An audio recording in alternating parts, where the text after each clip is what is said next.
let some people get in there, and they can rewind. I ain't worried about like really letting it spool up too much.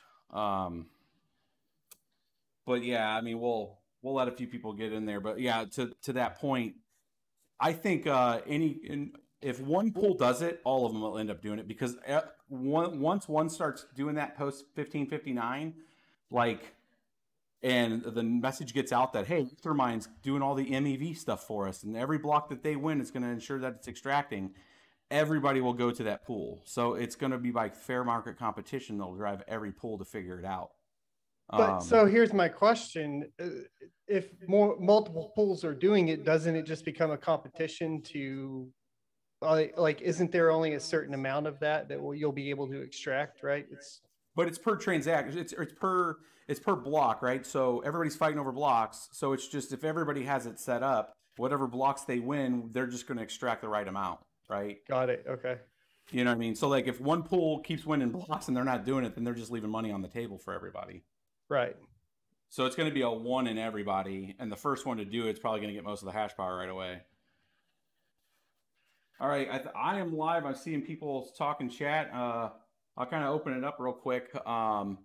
Welcome everybody. We might get a few more stragglers come in here late. I know iMineBlocks, maybe Rand Panda, I think, said that they would try to end up. I think they're going to watch it, but it's one of those things that, since you have the Zoom link, and if a conversation is engaging enough, I mean, don't be surprised if people drop in.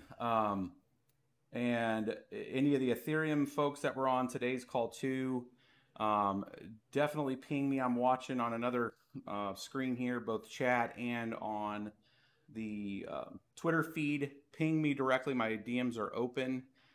If you're a part of that call today and you wanted to jump in to clarify something, if we're misrepresenting it, I want to make sure that you guys have a voice also. We'll repeat that a couple times throughout the message, and then we'll share that in a DM to you, for you can get on and clarify something if we're misrepresenting it. But a lot of this is going to be just the rehash of what happened today, and I'm going to really open the floor up to you guys, because I was there and I know it happened. I know what I was saying. I want to see your guys' reaction, what you guys have questions. I know some of you guys have several questions, and just really open the floor up to you guys.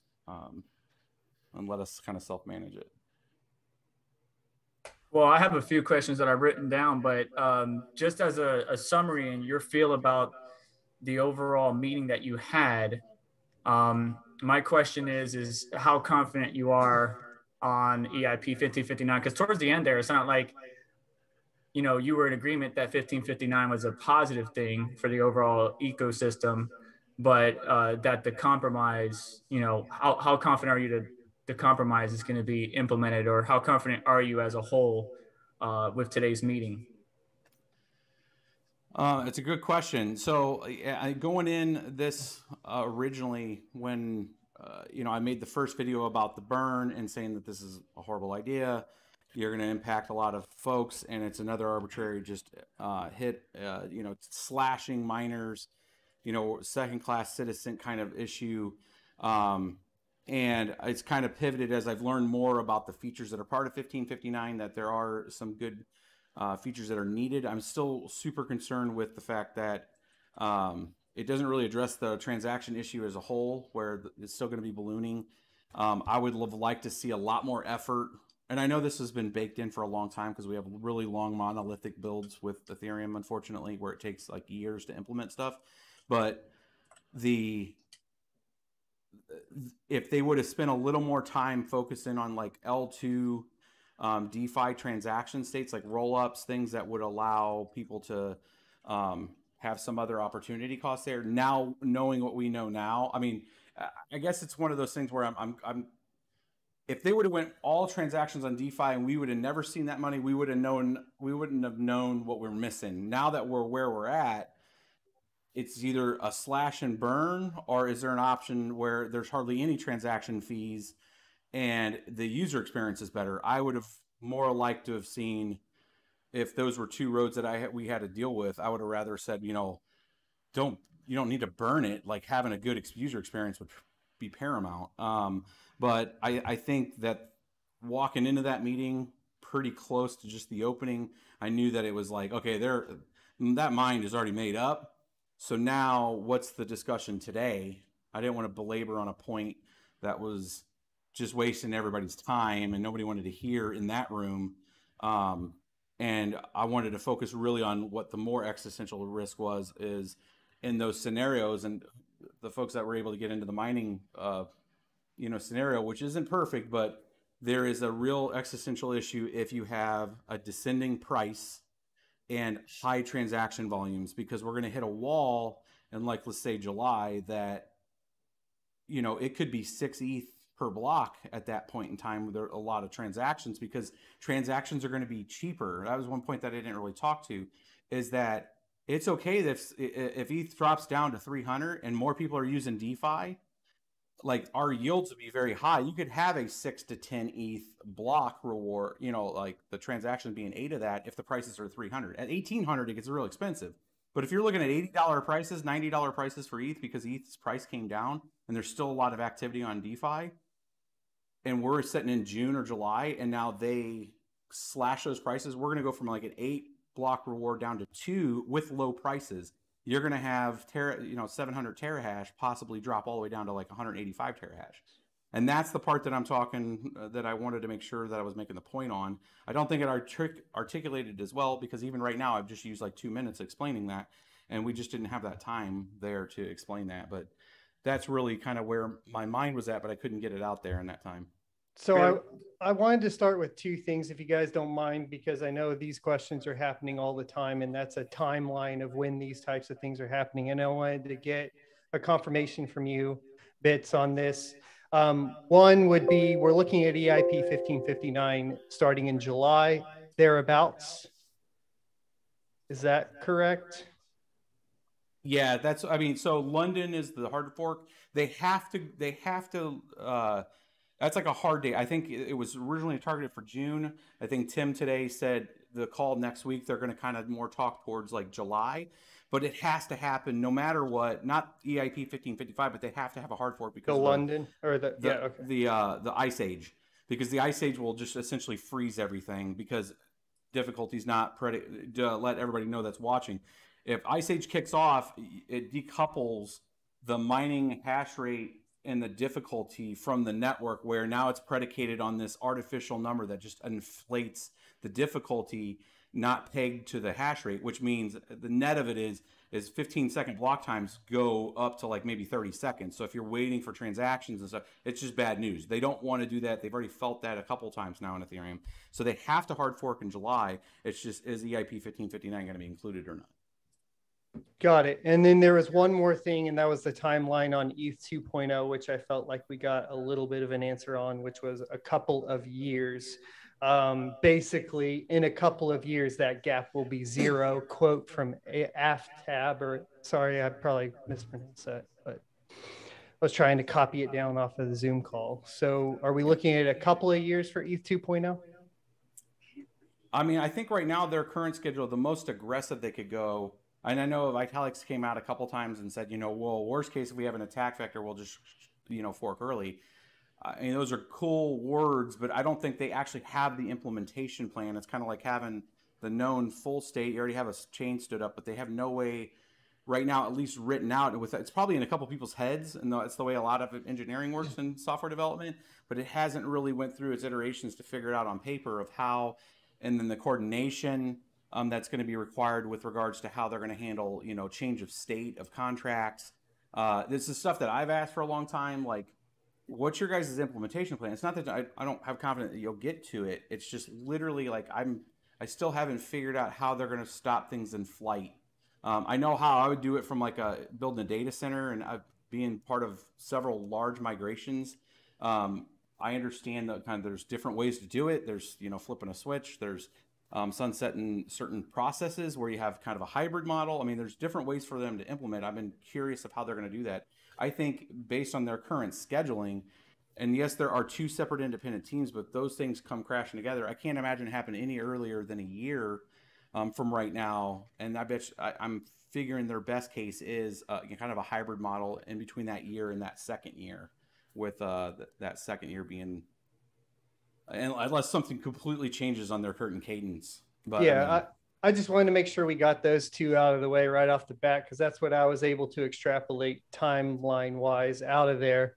And then finally, and this is going to be a point of contention for a lot of people, but I felt like they were more talking down to miners than anything else in the call. Oh yeah. Oh yeah. So seconded. My biggest issues, I have quotes here through all of them, and I don't know how much of it that I want to bring up. But did you at any time feel like that kind of political issue going on more than actually addressing the issue? Because I didn't hear anybody actually fully explain or address your concerns. Yeah, I mean, I think part of it was there's a couple elements to it. I think there's an opinion, a formed opinion of just mining in general, and it could be from a whole bunch of different angles of they've seen what's happened to other networks and the pain. And mind you, like the Ethereum Classic and Ethereum communities, I mean, why they split, they still know each other. I mean, they all worked on stuff by and large together at one point, and I think they feel the pain, the direct messaging problem with each other of what's happened when a network gets attacked, and the miners have kind of a 4-letter word to some of them, and I think that was coming out with some of it, like, hey, we only care about holders, investors, and the app development community and the value proposition folks. Mining is just something that just occurs. It's again, that second class citizen kind of, you're looking down on that thing. And there seemed to be a sentiment that we don't use DeFi or anything along those lines. Like, where is that coming from? Matt, I'm gonna push back on that. Our last group call, when I mentioned that, you pushed back pretty hard and said that you intend to mine and sell, and then immediately followed up with a video that is your plan for right now. I do. That is my plan. But I also have tutorials on using DeFi. Right. I was pushing it, and I've been going over it, and I'm not ignoring that as being a valid form. And I've even mentioned in those videos that currently Ethereum offers the most amount of valid projects on the blockchain. Totally.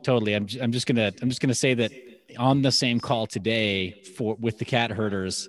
Yeah, I kind of picked up that sentiment as well. And towards the end, they didn't even hide it. Like, they weren't even clever about it. They straight up said, yeah, we're stakeholders and we pay you guys for security. They try to turn miners into like guns for hire, essentially. So I heard that too. They're minimalizing what security really is. They're like, they want cheap security. It's like, cheap work ain't good and good work ain't cheap. Yeah. Chris from FlexPool mentioned that, but I don't want to interrupt Blind Run. Was there a question in that you wanted to elaborate on? No, I just wanted to make sure that I'm hearing everything right, because it did feel very condescending towards the group. And I will agree, of course, with Seth there. I know that I've come out and I've said at this point right now, I think the smartest move is mining and selling, but that's coming from a businessman perspective. Straight up, I'm a miner. I have to make sure that I protect whatever my profits are. And if Bitcoin's going to be a safer bet, which at this point it's proven to be over the past few months, then I'm going to go ahead and swap to Bitcoin. And then if I want to play with DeFi or whatever else, then of course I'm still going to do that and make content on it. Sure, that makes sense. And again, like, apropos of this morning's call with the cat herders, if what they're saying is like, oh yeah, we like you guys as cheap security, and like Nem was saying as well, then then obviously if you're being compared to like a security guard, you're going to go work for somebody who pays you more for that same security. That makes sense. The incentives. Exactly. Yeah. Mm-hmm.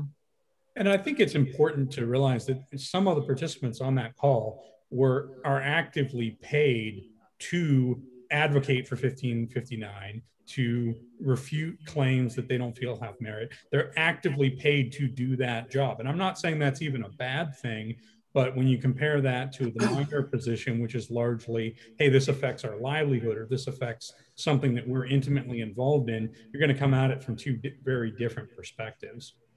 I think the key thing that they made very clear today and have made clear in the past is anything that talks about, well, poor miners, we're getting our livelihoods cut and all that kind of stuff. They don't want to hear it. They do not want to hear it. They're like, you will get paid what we feel like we can get away with. Right. The problem is that what BitsBeTrippin was saying about the security, unfortunately, fell upon deaf ears. And it's like, well, we've been doing this for years and we've had situations like this. No, you haven't. You have not had a situation where you've artificially lowered compared to everybody else. You've artificially lowered. It fell upon deaf ears, and that was the frustrating part of the call today. I think the format of the call also didn't exactly lend itself to forming a cohesive argument. And I felt a little bit bad for Michael because I know how much work he has put in over the last couple of days preparing models and going in depth. And fortunately, it's content that comes out on his channel and that people still see. But in the form of that call, there really wasn't the opportunity to present a cohesive case and say, this is what we're seeing. And, you know, I respect Michael for coming out and saying, I think this is easily mitigated in my model by raising the block reward by 1 ETH. It's a very simple response. It ignores a lot of the political or controversial. It's a good compromise. And he didn't really get the chance to make that case. He said he got to say some of those words, but it was immediately buried in just a flood of pre-rehearsed rhetoric. Yeah, and then they believe if the hash rate drops off after they implement it, that the network's not going to have any issue like ETC had using the same network, which is false. So first off, Roger from InnoSilicon stated that the ASICs only make up, and he was just speculating, only make up about 10% of the total hash rate. According to my math, I don't think that's true. That's really low. Well, if you look at the nonces though, but if you look at the nonces, you can see the ASICs in the nonces. So you can see how much bandwidth are in those certain regions. And there's major hash rate, and I don't know what data matrix, like he was just going up, hey, are you using an ASIC or a GPU? He's not doing that. Well, he might be going on their internal sales as InnoSilicon being for himself. You know, it's like, what, he thinks he's the whole market though. Yeah, I mean, I was taking his comment as, because I went back and listened to it a couple times after, and he said it in a frame of that his awareness with InnoSilicon and I guess the partners that they know of, that it's 10%. But I mean, there could be other commissioned things that we don't know. But I mean, I was actually surprised about that, because ahead of that, I know Christy Mineham had put out a thing saying that, from their research, it only looks like 3% of the network. So, I mean, indirectly kind of invalidated that perspective. So, if they're 10%, that's, I mean, right now that's 40 terahash. That's quite a bit. They're on February 8th. So I was doing some research too. February 8th, there was a spike in the network, a decrease, a pretty sizable decrease for about an hour and a half. And I don't know if that was February 8th and let's see here. Blind Run, you're down in Texas. That was around the same time you guys were offline, right? Yeah, we had a lot of offline farms down here. So. Okay, so that could have been that, but that was 100 terahash. So 100 terahash for a 4-hour period went down, and that's pretty significant amount. Yeah, mining's really popular in Texas because of the low power costs and good tax benefits, so on and so forth. Same here. Yeah, I know Riot went down because, I mean, Oklahoma, we lost power too, not extensively as Texas, but they like rolling blacked out the downtown city, and I know Riot blockchain is in like downtown Oklahoma City. And I know they got shut down, and they have quite a bit, and I know that they're mainly Bitcoin, but I know for a fact that I've heard from around here that they do have some Ethereum ASICs. I did want to call out, like, Micah was super, I think, probably the most genuine on the call, and there's a lot of questions I have for him at some point. If you could hook me up with him, or someone. I might have a question that leads into, like, for one for Micah that you have, but I want to go back to the ASIC point. So besides Roger making a statement based on the information or data that he has and whatever we can say, there was another point made, which goes back to the security aspect, is someone commented that most of the networks or projects that were 51% attacked were primarily GPU mined. And you've pushed back on that, Michael. You want to elaborate on that? Well, yeah, I mean, so it was not just kind of open statement. It was very direct because of saying that there was never a network that had ASICs on it attacked. And That's incorrect. I mean, Verge has been attacked. There's been a few out there. And when you have something like that's like merge mine, like Verge, where you have 5 different algorithms where A6 FPGAs and GPUs can mine that network, like right there, you already have the instance where you had an ASIC hardened network. But I try to dismiss it in a whole other way, just because it all comes back down to the incentives. So even if the incentives are aligned to go long on the current or the algorithm type, there's certain circumstances where, like, if the bidding for that hash power exceeds a certain point, it doesn't matter about the mining operators, the people like us, like the investors are going to call and like, hey, I heard the brokerage is paying 2 times value. Why are you not bringing that value to us? And you get this other dynamic, like in any business. And, because, we don't know why they would be going long like that, but you can get into a situation where it's not about the if a large farm's not going to go to a brokerage or not and sell their hash rate. It's purely at the economics of it. And if somebody puts a large enough juicy buy order out there, there is a chance that they could pivot it. And it's agnostic that's an ASIC or not. It's just pure, do you have hash power or not? And lo and behold, they could use it nefariously. That was my main point to it, is that it's not a fully on factual statement, because I know for the folks that have E3s that had put them on nice hash, right? That their E3s were mining to nice hash because they were getting a better yield there. I mean, so it was kind of a that just shows somebody that mines, somebody that doesn't mine, and that's okay. I mean, they can make assumptions like that, but a lot of the research folks, people writing Medium articles, people that are writing stuff for CoinDesk, they're not miners. They're not researchers, and they don't consult with us, any of us, right? Nope. It's out there. They know how to get a hold of me. Hell, half of them follow me, like on Twitter, but like nobody reaches out to ask any questions or just, hey, what do you think about this? It's all going to like E3 searchers or somebody like that are not mining, and they're making assumptions on it. Well, on the economics, or you go ahead. Sorry. Well, I was just going to say on that point, Georgios for Paradigm, who is a little bit rude in my personal opinion, but that's between me and him, said that the ETH network exists to serve investors, DeFi, and etc., not miners. Currently, we overpay for security. And so you're talking about them reaching out to you. They're not going to reach out to you because we're not their primary focus. Right. They're there to look at the bottom line and the profitability at the end of the day. And I think that's some of the reasons why some of them are advocating so hard about the EIP 1559. And this is my opinion of what I was understanding. It's more like they're speculating, AKA gambling, that the price will go up while they're burning this on something that has no supply cap. Well, if it goes back to economics, the whole thing is like if the coin drops in value, they're going to lose miners. If the profitability of mining Ethereum drops, I'm going to jump off to whatever the profitable coin is, right? And there are a couple that are super close. Like it's not unfathomable to see Ravencoin or Conflux surpass them in profitability. Yep. Yeah, and that's where I was trying to be.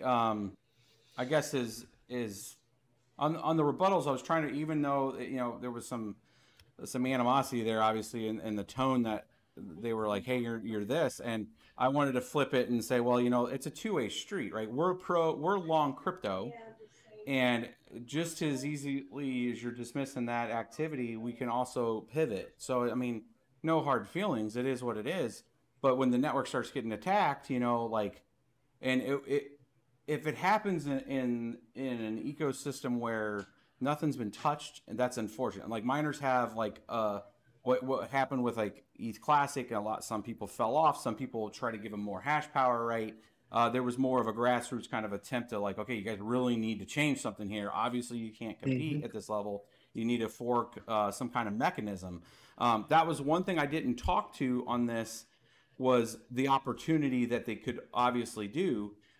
Instead of even doing the block reward, is if there's an existential risk here, they could easily fork in the hard fork, go with Mess or Gravity Well or something else that's just 51% resistant and not do the block reward, right? That was another option.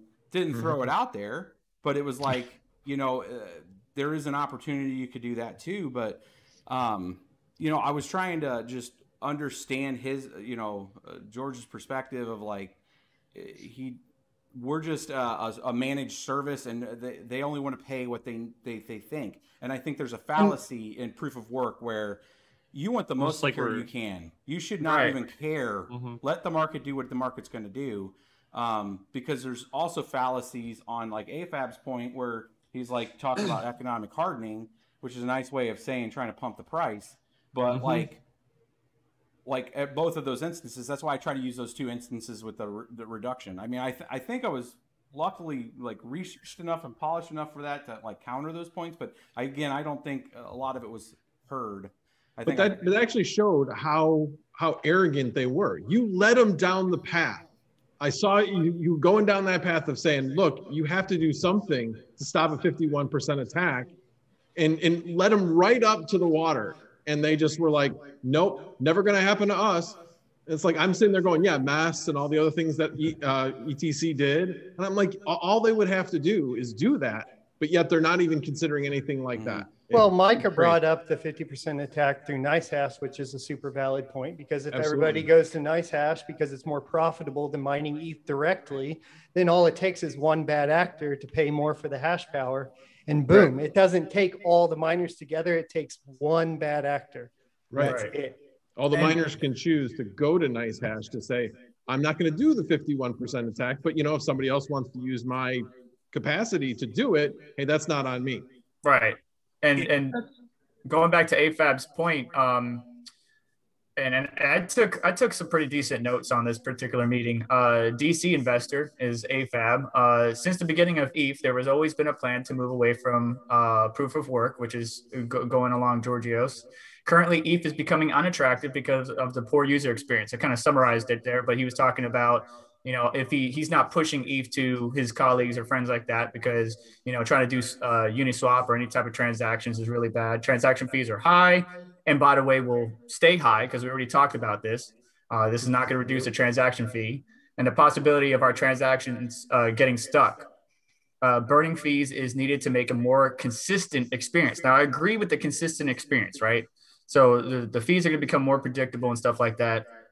But this leads back to every point that everybody's making. You counter these points from a mining perspective, and you just get, well, we want to focus on what the investors, the DeFi space, and what those people, the people that I guess make us most of our money, are focused on, not what the miners are focused on. Even though, our security, let's put it that way, our security is like, I don't even know what's a good security company nowadays. I don't even know what's a good security company, but it's ADT is probably like the only one really. All right, so we're ADT, and they want to go with SolarWinds. They want to go with SolarWinds or something. There you go. Don't say that. That's a bad example. No, I said not SolarWinds. It's a bad. I was gonna say Blackwater still exists too, but I wasn't sure what kind of security you were talking about. Well, that just any analogy you want to throw in there. So the point is that we're offering a better type of security. We just ask for a little bit of compromise, right? We'll take a hit as far as the profitability, but compromise with us. And they're just like, well, we just want to pay the cheapest that we can for security, and just so that way we could stuff our pockets or increase our holdings. Now, Son of a Tech mentioned Micah, and I had a question about that, so I'm not sure if this fills in as Son of a Tech. But who was it? I forgot who he interrupted, talking about miner value. Miners don't attract value, or somebody interrupted him, I think. Miners don't attract value. It was Chon? It was Chon that had interrupted him. Yeah, that's when he called, that's when he called that miners aren't worth anything. Yeah. Which I found very strange as a pool owner. He said that. Like, you run a pool and you don't like miners? You lost me. Yeah, you got to see where he's got more in the way of assets, and as well as he is heavily in staking.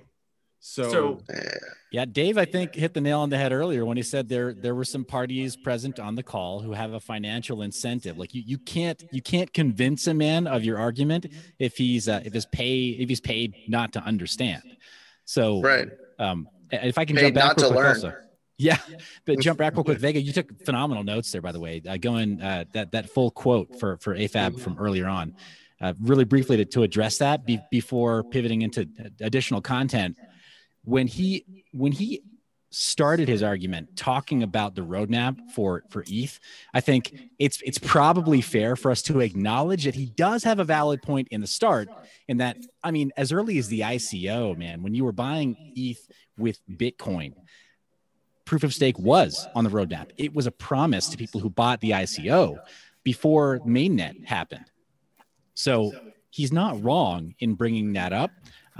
It's just everything that comes after that, where it's like, I mean, if you ignore the current, absolute state of the network, then yeah, it's a foolish argument. But there has to be some kind of a looking forward to when proof of stake is going to happen.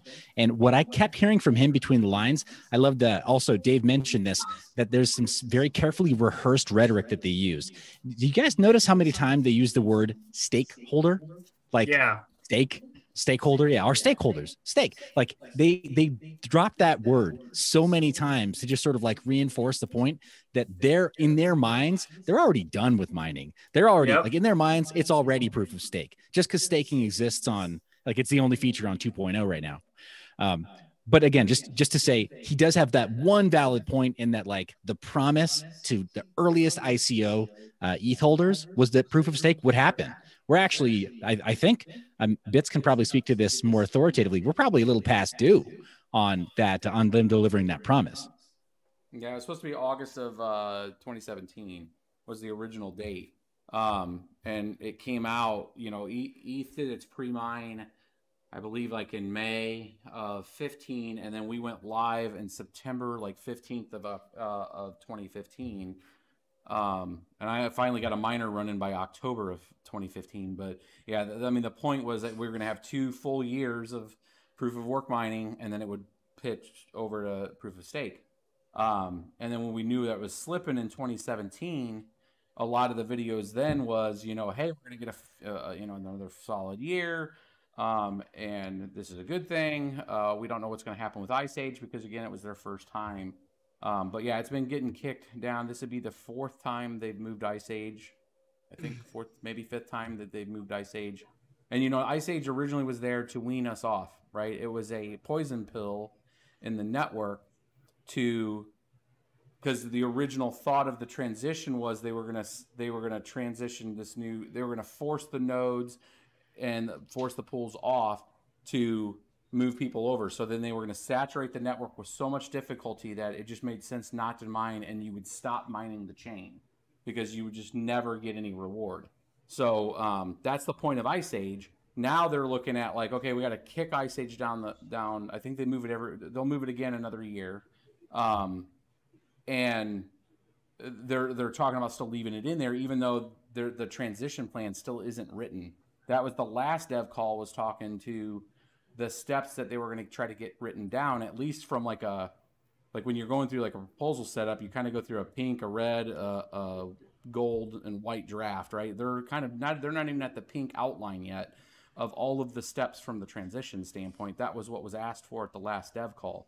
So they're going to start hopefully getting some of that together. I don't know if they're going to do that in an EIP or what, but we'll get to understand more of what that transition process is going to look like. And then I think that'll allow us to forecast when that'll actually occur. And are they going to use Ice Age to force everybody off, including ASICs?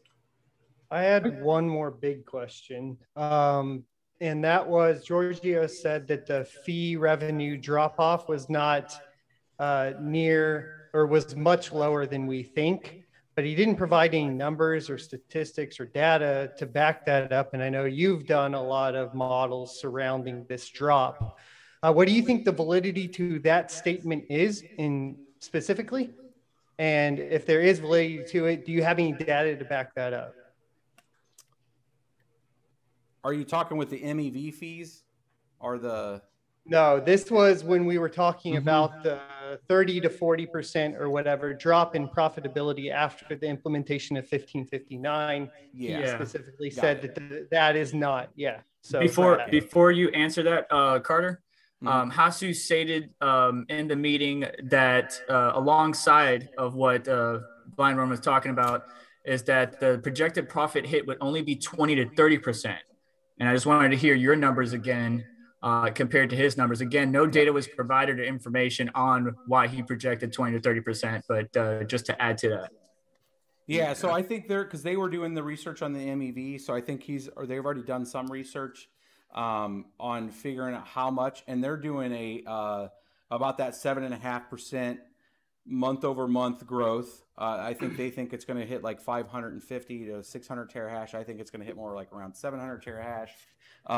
But they're looking at it as it looks like in the current state, where the model that I had put out together takes like 10 different dimensions. So it takes like current flat price, flat growth, high volume. So there's two real elements we're looking at: is price up or down, and we're looking at volume, which is a translation into how many fees we're getting, the yield. When we're supposed to only be getting 2 coins per block, right now we're averaging 4.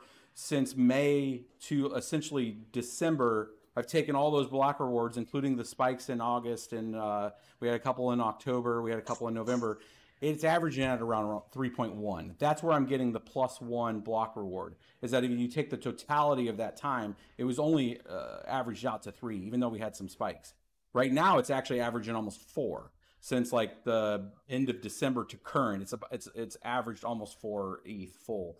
But so the numbers I looked at was various dimensions. If we have a price that's ascending up at a current rate, where at the end it'll end like in August at like $3,000, and we'll have the same amount of block reward or a slow increase.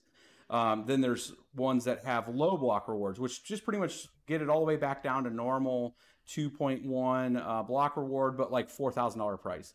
Then I have some that show $10,000 price with 10 ETH rewards per block, right? I mean, that would be like, I can't fathom. The math on that looks silly. But like, then there's extremely low price and low volume, which then kind of slowly sets it down. So bottom line, as I was showing these different models to figure, if you just at one time during a hard fork just take that away, what happens to us? So 3 of the 10 of those models put us in a weird predicament where hash rate goes up because the yield is high, and maybe the price is flat or the price is low, but the yield's gotten so high because it's been cheaper to transact because ETH's cheaper. And now most of our mining rewards are coming from the transaction fees. So then if you go off and you shut that off in June, and let's say transaction average block reward is 10, and now you're going to snap that down to 2, and let's say Ethereum's at $300, you're going to take 70% of that network right off in one click. Right. And then I'm looking at 700 terahash, and it drops to 185 terahash. You have an existential threat on being 51% attacked. Yeah. And these guys aren't looking at it like, they're looking at it much simpler than that. They're looking at where it is today, and it's at 4 right now. And if they remove everything, it's 50%. But then they're saying, well, we know we're going to lose a certain amount of hash rate. And the estimate that they've thrown out there has been 25%. I think that's really where they're getting to the 20 to 30% loss of hash rate, is they're assuming that there's a certain amount of hash rate that comes off the network just as a result of this. Well, they got to know something that we don't know, because I mean, Roger from InnoSilicon said that is the A11 already out, or does anybody know that ASIC, the A11, or am I saying that wrong? I mean, it's out. It's out like privately. It's out privately, and they're continuing to make more. So let's just say that, okay, they don't care about the regular GPU miners because that Silicon is already got some private, they got some private information showing that their ASICs are going to be online, or will be able to make up the hash rate for the GPU miners that take off or leave the network hash. But he blatantly said during the meeting as well that, we're continuing to produce. Why would you continue to produce ASICs knowing that ETH 2.0 is around the corner? Like, that doesn't make any sense to me. So there's got to be some bits of information privately that we're unaware of. Couple of years. Well, he's basing it on the couple of years. Yeah. So he's basing it on the current projection of it being. To tape all those out, right? They were taping those out in production 8 months ago. So they're just now coming to fruition. They probably still have another couple batches coming from production. They do have at least 110 of them right now on Crazy Pool. I shared that link, I think, a while back, but there's about 110 of the A11s and Phoenixes out on Crazy Pool right now, pushing anywhere from 2.1 to 3.0 gigahash, they have them labeled. There's 110 of them on one address. So they have at least a one batch, but when you even sum that up, that's like, that's not even a terahash. So when he starts talking 10%, they've had a few cycles, right? I think he kind of let something out. He let the cat out of the bag a little on volume, because we could start to calculate how many, if he's talking 10%, and let's say even 80% of that was on silicon, we could start doing some backwards math to figure out how many that they've had, how many batches they've had privately and on the network. But yeah, so it really comes down to, if they start, what I'm going to be watching from their side is if they start taking another batch orders in May and June for like November, because now if we're well on our way towards POS, then those folks are in a situation. The only reason why I think they would do that is if we get to June, July, and they do get through with EIP 1555, they do not do a block reward increase, so now it squashes the participant ability, and now they can capture at an efficiency rate more people. So they're going to run a couple more batches, because they're going to just run their numbers guy and say, hey, look, the pool is collapsed. We're the most efficient. Give us more money to produce more. And even if they go a year from now, people are going to ROI, so we're not going to get sued. They could do a whole other round of batches with them. And now ETH is going to be probably pretty substantially ASIC. But yeah, I mean, I don't think there's a... The other thing on the ASIC side, and one is the ASIC manufacturer has no incentive to tell the truth. I'm not saying that Roger was lying, but I'm saying he has no incentive to give us a correct number for what percentage they are of the network. Because things like N-once analysis and everything else, they can only show you that an ASIC is there if there's a fingerprint. They cannot prove that ASICs aren't there, because it's entirely possible to mask all those signatures. No guarantee they are or aren't, et cetera. The other thing is that an ASIC batch, it is not cost effective to build a batch of only 110 ASIC miners. There's a minimum viable quantity. And for an ASIC like an ETH ASIC, it's very expensive to build. You've got a lot of complicated memory interfaces and other things. You have to have a very high volume of those to even justify the investment. So the idea that they're only going to build 110 or 3 or 4 batches of 110, yeah, that's just doesn't make any economic sense. You're talking minimum thousands of units, minimum, say 10 terahash. I think I'm just throwing that from the cuff, but as a minimum amount of those A11s that they would have to make to even make sense.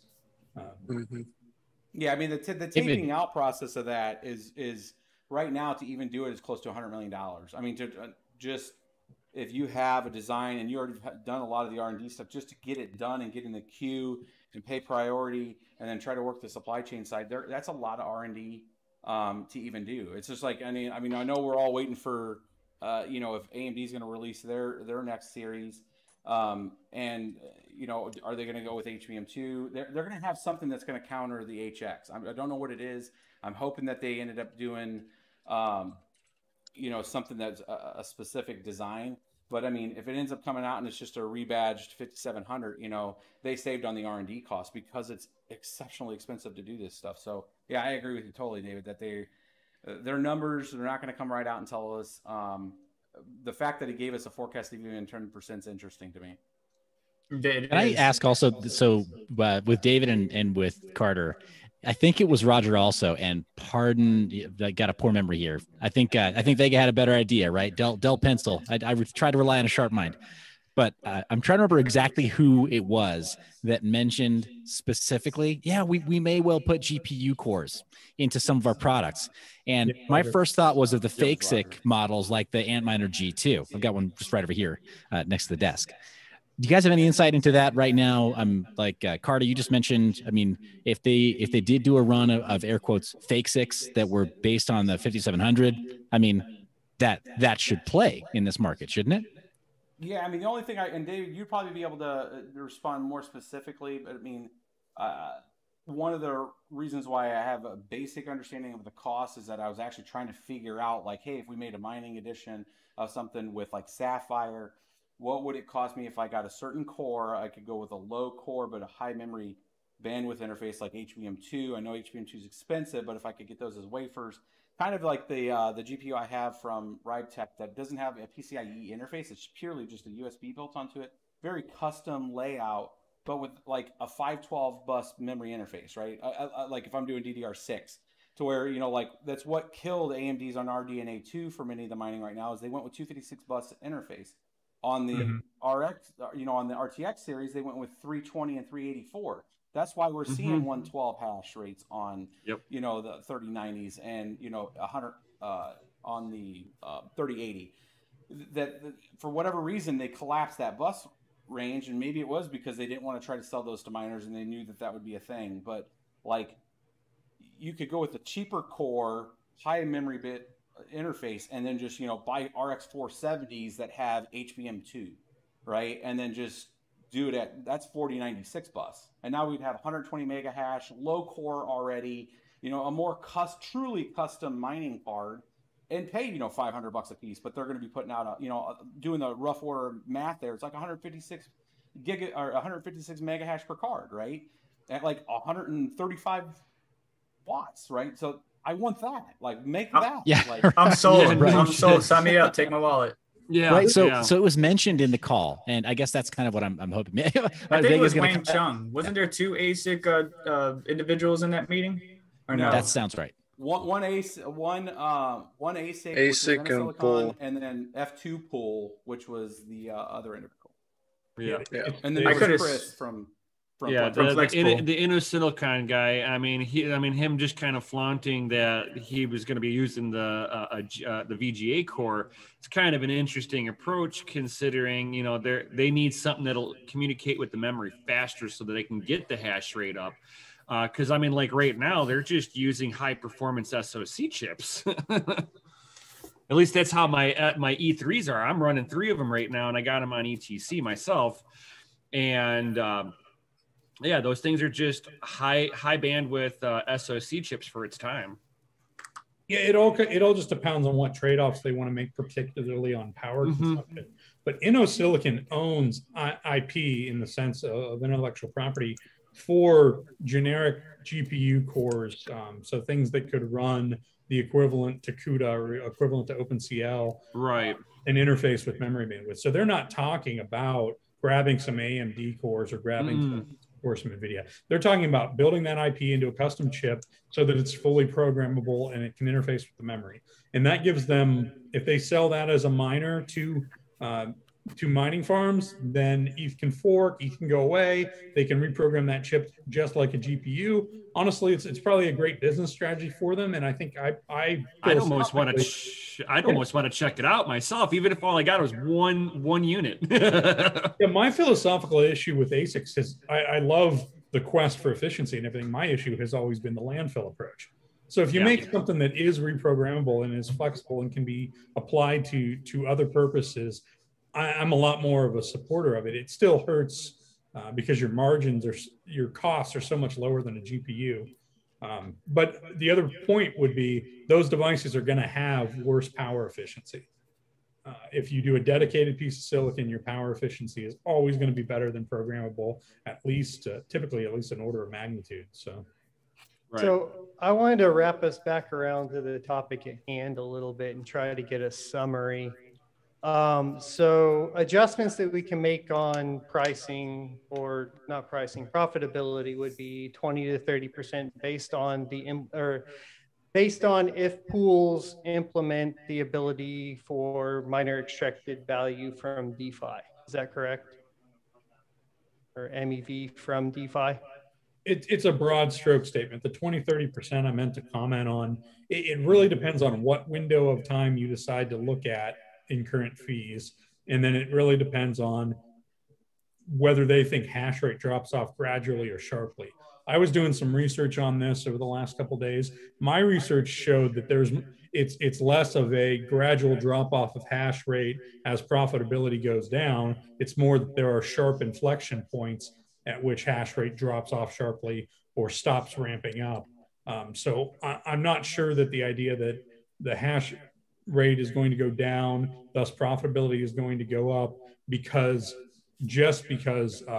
block transaction fees are removed applies until the total reward in US dollars goes below those critical function points. So that all comes down to the timing of when 1559 drops and what the price is. There's so many factors in that. But yeah, you can say optimistically, it shouldn't be a drop in half once everything shakes out. I would roughly agree with that. But you're already going to be at pretty low values at that point. It gets you close enough to miners that are worried about keeping their profits jumping to another coin, right? Yeah, I mean, what if you go to the flip side of that and go, okay, let's say they push off the Ice Age event coming up in July, go that back 1 year. Instead of doing London hard fork, they just implement 1559. And then right at the same time, all of a sudden you have another DeFi boom cycle, and they integrate the tipping into it. And now you're getting now the DeFi market's tipping to force their transactions through faster than everybody else, and the user's still getting charged a network fee, even though, let's say, it's predictable, and they're saying, let's say, throwing numbers out there, on a high volume day, 20%. So you're getting hit with 20% plus the tips. Or your but it'll be more clear. The right. UI will display that. It'll be more clear, my dude. You will know you're getting raped by network fees. Right. Instead of it being hidden. Yeah. Oh, the beep. That was perfect. That's good. So that was good timing. So I guess this question off of what Micah said in the miner value statement. There is a lot more value that miners could get if they could get into MEV. What the heck? Can you guys enlighten me on that? So if I'm going to jump in and just say I agree with Brian, because your question, Vega, I think he started to address already, or with what Micah brought up in the call. And you figure with the DeFi folks, if you pay attention to a lot of the CT like degen folks who are like, who are doing 7-figure trades daily, or working with 7 figures, or in capital, or dealing with leverage. Some of these guys, as the rise of DeFi has become undeniable, and on decentralized platforms like Uniswap, they've just kind of just sort of gritted their teeth and dealt with the rising fees, because they're talking about, at the end of a good day, just making crazy profits. So for them, it's just a cost of doing business. Right. In a perfect world, if 1559 does go through, and their fees are just their fees are predictable, but then they want to pay the premium to be first to market or first to execute a trade, I actually do see that fitting the past behavior of some of these characters. Yeah. So we went to Universal, and we're paying extra to get the fast pass, is what you're telling me. Yeah, pretty much. So people are paying the fast pass, and we're collecting the tips off of that, them paying the extra fee to get the fast pass to skip everything. Yeah. Yes. Yeah. Okay. So in addition, they're trying to marginalize that. They're saying that that's not going to happen. They're trying to marginalize that, saying, "Oh, it'll be there, but nobody's going to use it because they're already paying a predetermined fee." And I'm looking at the flip side of that and going, if DeFi goes through a boom cycle again, they're going to be paying it. And you're going to see it be worse with the tip. Like, are you talking about like boom cycles? So let's say Pancake, when that came takes out. off. Yeah, and something like that. A new one takes off, just like, because it's the problem that Ethereum always has, and why the fees are always high, is that anything big on their network congests it, and then you're paying for the high congestion fee, because that's supposed to quote unquote deter you from wanting to do a transaction right now. It's trying to get you to hold up. You're going to want to do your transaction a little bit later. We're experiencing higher than normal congestion. But the whole DeFi thing, they're like, yeah, screw that. We want it anyway. And everybody around them that's trying to just regularly use, they're like, oh God, I can't do anything. It's costing me $15 to send $5. yeah. Whereas some of these traders, they like air quotes discovered Uniswap, and they were like, oh yeah, I paid 4 figures in fees today. Do not give AF because I made 5. Right. So the regular. Go ahead. the miners. One of the other things that's pushing it too right now isn't just DeFi; it's the NFTs. So a lot of the traffic right now is a lot of the NFT traffic, and it's getting big dollars, and those are like one-time transaction purchases that are large, and they're paying $800 to extract or move that NFT right now, and that's another thing that's exacerbating the situation. Yeah, I know. So that market also is inflated because of it. I think you look at some of those prices where it's like really, like an NFT, like the values. Yeah, NFTs are massively overvalued. I wanted to be fair and mention that as far as from the perspective of the congestion, my understanding as the block resets, that does solve the congestion. So we are getting more stable fees and reducing congestion as far as I understand. So to be completely fair, those are two problems that are valid, that are solved. Yeah, but they're solving that with bigger blocks. But I'm just saying those are problems that are solved, right? Like we can't just sit here and beat everybody up and not acknowledge, because if we do that, we're no better than they are with completely ignoring the concerns of miners. Okay, so I want to make sure that we are like on the same page here, that there are clear issues. No, we agree. I 100% agree. Just when I did the 4K giveaway, much of my transactions got stuck and trying to send money to the winners. And then the winners couldn't even pull their funds out of that particular address or wallet because of the fees. The fees are more than the winnings. So there's a clear problem. EIP 1559 will solve that. I believe the thing here is, if we're willing to compromise, why can't you? And this reminds me of that picture, that meme picture that everybody keeps putting up on Twitter, where it's a guy walking with his girl and the guy's looking back at the new girl, right? So we're the girl next to the dude, right? We're walking this direction, and our dude's looking back at the new hotness. The new hotness is ETH 2.0 and EIP 1559, and we're the miners, and we're about to get ditched. But the thing that needs to be understood, though, is that compromise is a trigger word for them. They're like, so basically they see that as a bribe. So we need to pay a ransom to miners so that they will continue to secure our network. They have said that out front. So both Micah and Tim have been very good about giving us a roadmap. And basically they said the only thing that we can see that's going to lead to some change, and they don't say the word compromise, some change like a block reward, is identifying a security issue. So every time, I just looked at the panel, every time the idea of a compromise or some other word that insinuated that, you could hear the eyes roll every single time. And so the more we stop using that term, the better off we're going to be in trying to get what we're really trying to accomplish, which is, in this case, a block reward or ice smoothing or some other change. All right, so omitting the word compromise from vocabulary, got it. But at the same time, they just look at us as we're a necessary evil that they actually see as end of life. Well, so they feel like they can kind of like, oh, you're going to have to go somewhere anyway. Why do we care?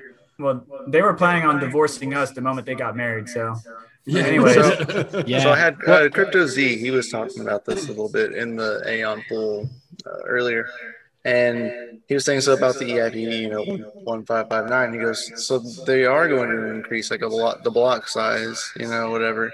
And he goes, which will reduce transaction fees, coming to the DeFi, MEV, however you want to put that, I guess. I missed part of the MEV, so I can't vouch for that on my end.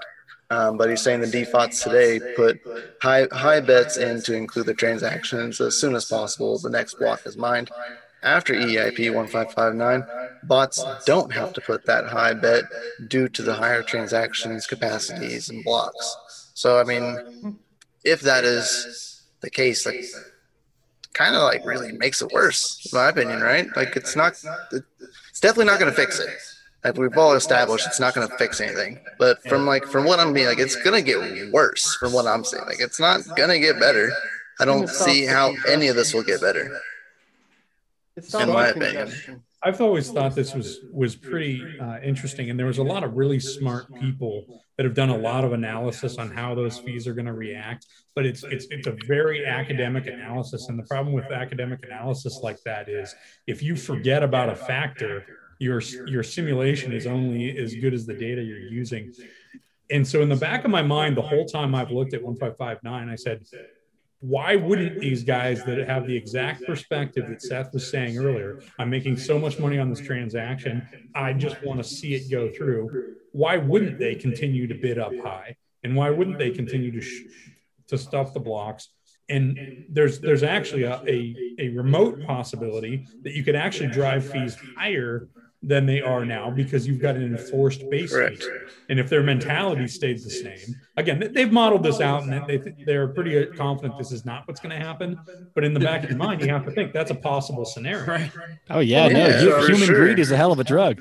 Well, and at the end of the day, right, they call miners greedy, but the traders and the holders and everybody is just as greedy. Like at the end of the day, we're worried about making money, right? So it seems a little silly to just point out one singular group that's worried about that. Right. I have I was just kind of curious on how to put that through.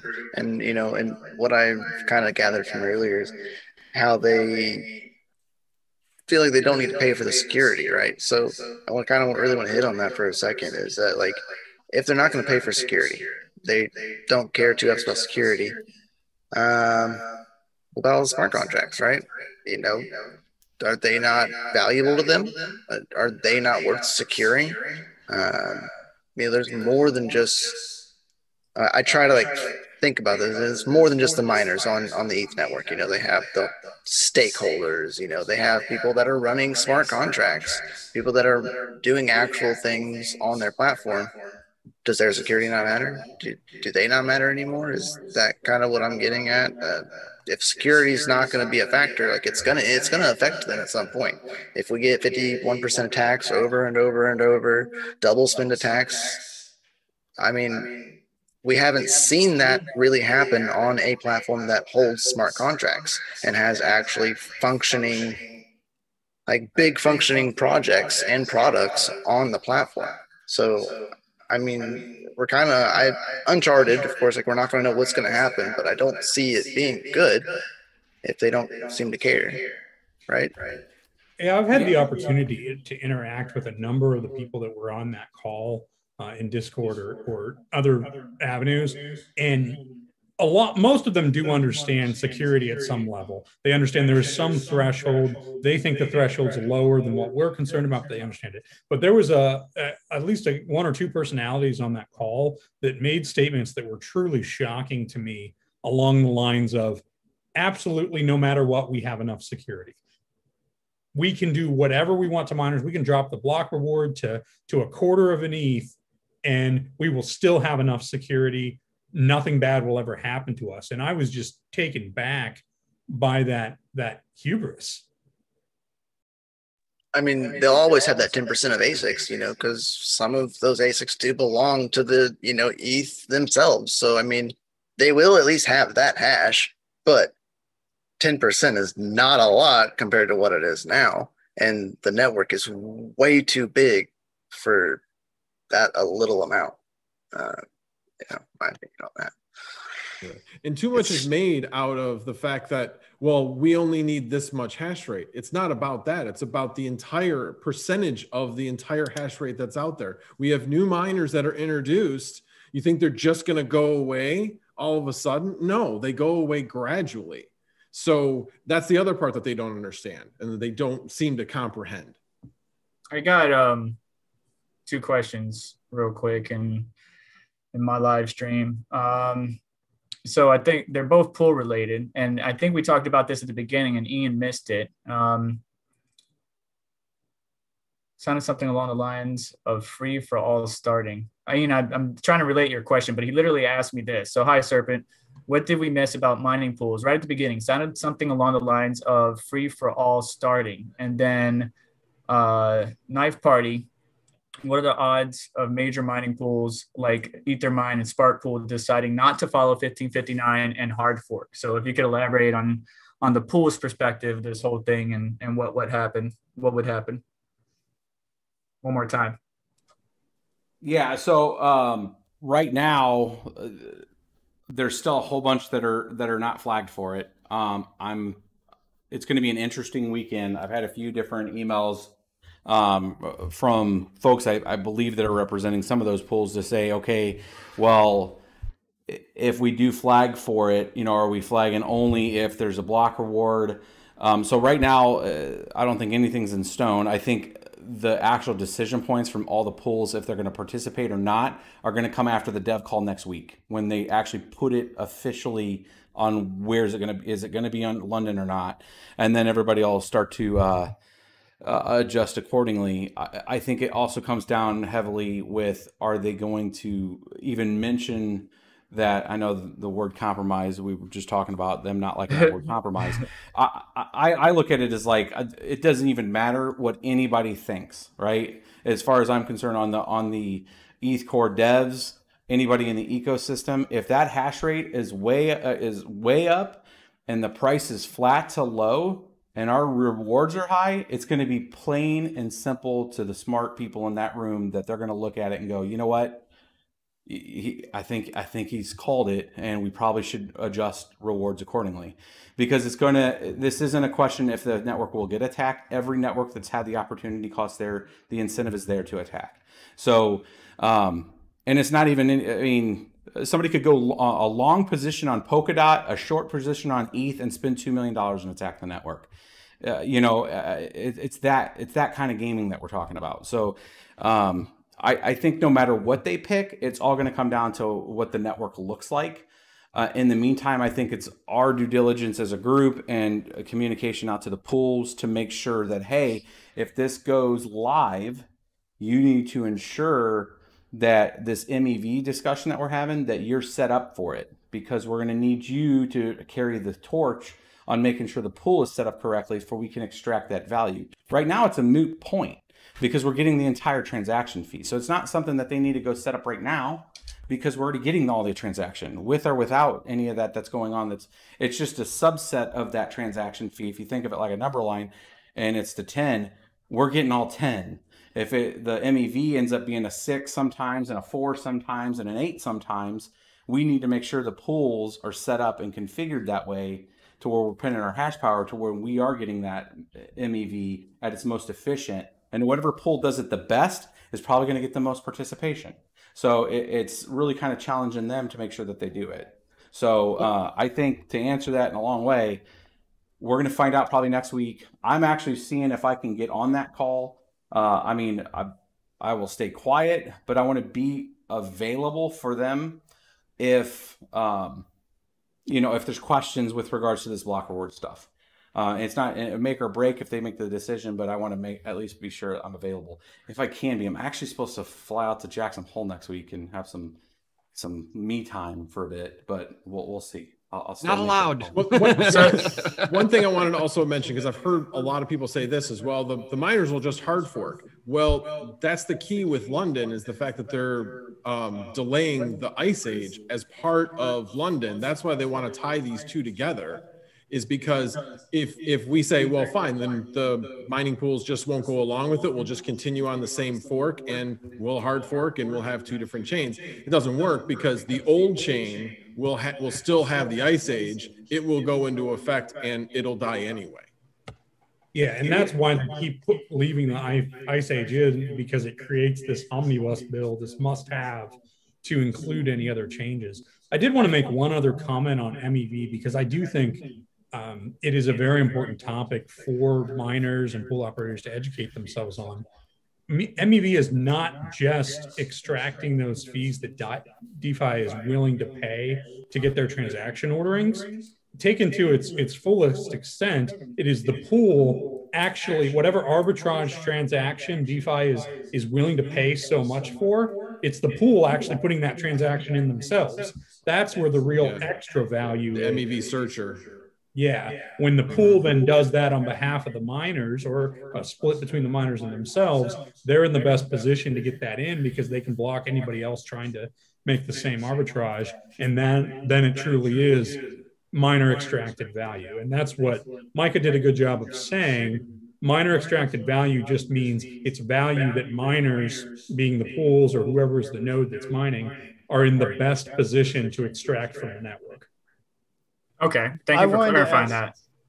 I wanted to ask one question as far as the MEV topic or whatever, because miner extracted value is kind of difficult to define because as a whole, as a miner, all of the value that we're extracting. So there's additional value, correct? And then secondary to that, when we're talking about DeFi, can you give an example of that? And does that include specifically like layer 2 stuff where you're depositing into a DeFi application, or does that only apply to something along the lines of like Uniswap? Does that, maybe I don't have a quite full understanding. Can you, if anybody can clarify? This is getting into the realm where I can't claim to have done all the depth of research.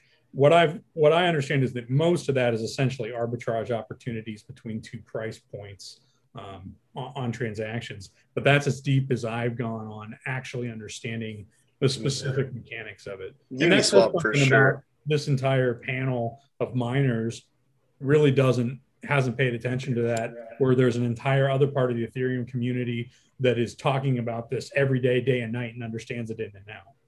Yeah, I mean, I've had all of 6 hours researching it after that call, and essentially it does have to do with the arbitrage that's going on the network. But there's two components. There's like a block producer component of it, and then there's a component that has to do with some aggregation and the ordering. So there's like an ordering function as part of their responsibility, and it's extracting value on both of those. So where you can see and can order the transactions, you're trying to include those in the list. So like, and we'll have some, I will try on the next call that we do, we'll have a representative on there, because I think it'd be very beneficial for us to all learn too. But from what I've ascertained is the way we normally order sort is usually on transaction value from top to bottom. We will have essentially 3 things post EIP 1559 that we should order sort on, right? I mean, right now we get everything, so it's irrelevant.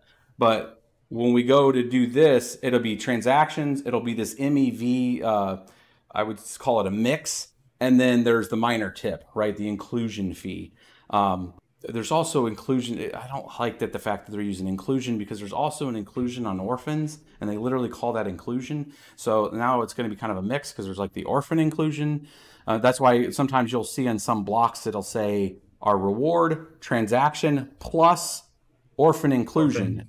And if they include it in from the previous block, and if they go several blocks without it, it degrades, right? So you'll see sometimes that are like 0.25, some are like 0.0375. Like it degrades over blocks that are if the person isn't aware that there's an orphan in a previous block, they're not including it. But long story short, that's also called inclusion. So I don't know if they're just going to collapse those together or what, but when this becomes a thing where we're going to have to make sure that they're doing it, they're going to have to set that up to look at those two elements to when they're order sorting, because there might be an instance where they're paying a higher transaction fee that's going to be burned.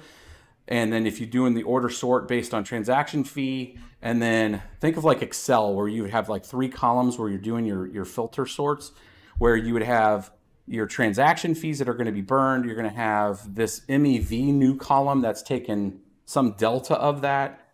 And then you're going to have miner tips. So they're going to have to order it to where you might have a circumstance where you're looking at that Excel sheet. That's the whole mempool. You can only fit so much in a block. So then they're going to go, the people that are doing it good, if they just took it from transaction value and miner tip, may not include the right MEV. So they're going to have to get it to where it's the right mix, to where you're processing it in a specific way. And this is my 6 hours of research, so there's probably a lot more to it.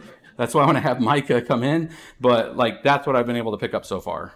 If you can get somebody on the next meeting, that would be greatly appreciated. One of the comments that kind of threw me for a loop, us talking about MEV from, again, our favorite Georgios, was miners don't need to be concerned with MEV. They just need to know they're getting paid because of it. Now, for me, the at-home miner, I just want to make sure this is crystal clear to me, right? So considering my analogy about the fast pass, being MEV And basically whatever the amount is that person's paying for the fast pass, so the DeFi space, we're getting a percentage of those MEV plus, whatever transaction stuff like that.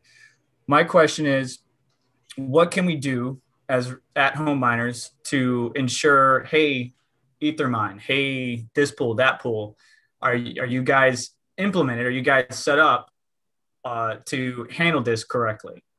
Should we just get out there and voice and talk with our pool operators and see if they're preparing or getting set up for this before London? Yeah, I mean, I think there should be, just like the Stop EIP and then the Pro EIP websites. I think of if it's one of them doing it, if it's we talk to Chris at FlexPool and they want to, since they're a pool operator, create, because I think they created the Stop EIP 1559 to They talk. Let's set up something like that. See if they want to take the stewardship of doing it and capturing it, since they're going to be able to talk pool to pool language, and it might make sense for them to. Because they're all going to be it's a fair market competition, right? But it's not fair market competition like you're trying to, knock off the next guy really, as much as you want the ecosystem to be semi flat, from a participation standpoint. Because you want multiple pools out there, because you want geographic connections. You want people to be, some pools to be in Atlanta. You want some pools to be in New York. You want some pools to be in Shanghai, right? You want to have a very vibrant pool community before you don't have stealth shares and stuff. So, if they take that as an owner and, have a site that's tracking it, just like we're tracking what pools are signed up, I think it's one of those things, you build it, they will come type of thing, to where they're going to have every incentive to figure out if they don't know what it is. And we can kind of work with Micah and the group, because I think it helps them on their position on 1559 anyways. The more we understand it, the more it helps, the transition to get those pools to maybe flag for it. And now we have a path forward, and that'll help on that transition. I did just want to take the moment to say that from a marketing and optics perspective, the choice of Stop 1559 as a banner to fly under probably hurt us as miners, because as we've talked about on this call, most of us really aren't trying to stop the purpose in the spirit of 1559. We're asking to be considered in the effects and to look at other ways to achieve that same purpose, either as part of change to 1559 or in parallel to it. So just wanted to make that comment. Yeah, I understand that. I think at the same time, though, it's weird that they aren't taking it into account, considering the amount of hash power that's been stated to go against it. So it's kind of odd that it's just being ignored. Yeah. So bringing it up from the perspective for the benefit of the network and saying, hey, have you considered this? And not getting an answer of, yes, we've considered it, is kind of concerning, just from the perspective of like being an investor in Ethereum. Yeah, I can say also, as far as, what David's saying about optics and branding and such, just a suggestion, maybe a strong suggestion though, to Carter, when he does have an opportunity to meet up with this group again, maybe instead of using the word compromise, which I think we've all established is apparently a trigger, right? It's a trigger for that group. They're like, compromise? No, they dig their heels in. Maybe instead frame it as an existential threat. Just like let them know, like, hey, you don't want to be ETC'd, do you? Just like maybe try to position it more strongly if possible. I think the arrogant statement that somebody brought up earlier, I think Max Voltage did, was we could never be ETC. We would never get to that point. We could never be ETC, so it can never happen to us. And it's always one of those situations where you think it can never happen to you, and then it winds up happening to you, and you were like, well, damn. Yeah, so about that. But yeah, well, shucks, what do we do now? Yeah, right. So, or you get it to a point where you've disenfranchised all the miners. They go on the other networks, and the only thing you have left is your centralized miners and big giant commercial grade mining farms. And now they're pointed all at nice hash. You're screwed. So if I could just say this, because I doubt they ever watch it, but just in case they do, to Georgios and AFAB, I respect your positions. I understand why you hold that position. Ethereum came out with the premise that they will go to proof of stake. I just want you to understand that we are willing to work with you. I just ask that you try to work with us. We're the necessary evil at this point, you know, that they're trying to end of life. I mean, it's not like they had a social, like Carter says, it's not like they had a social contract saying that they were going to use miners forever, you know.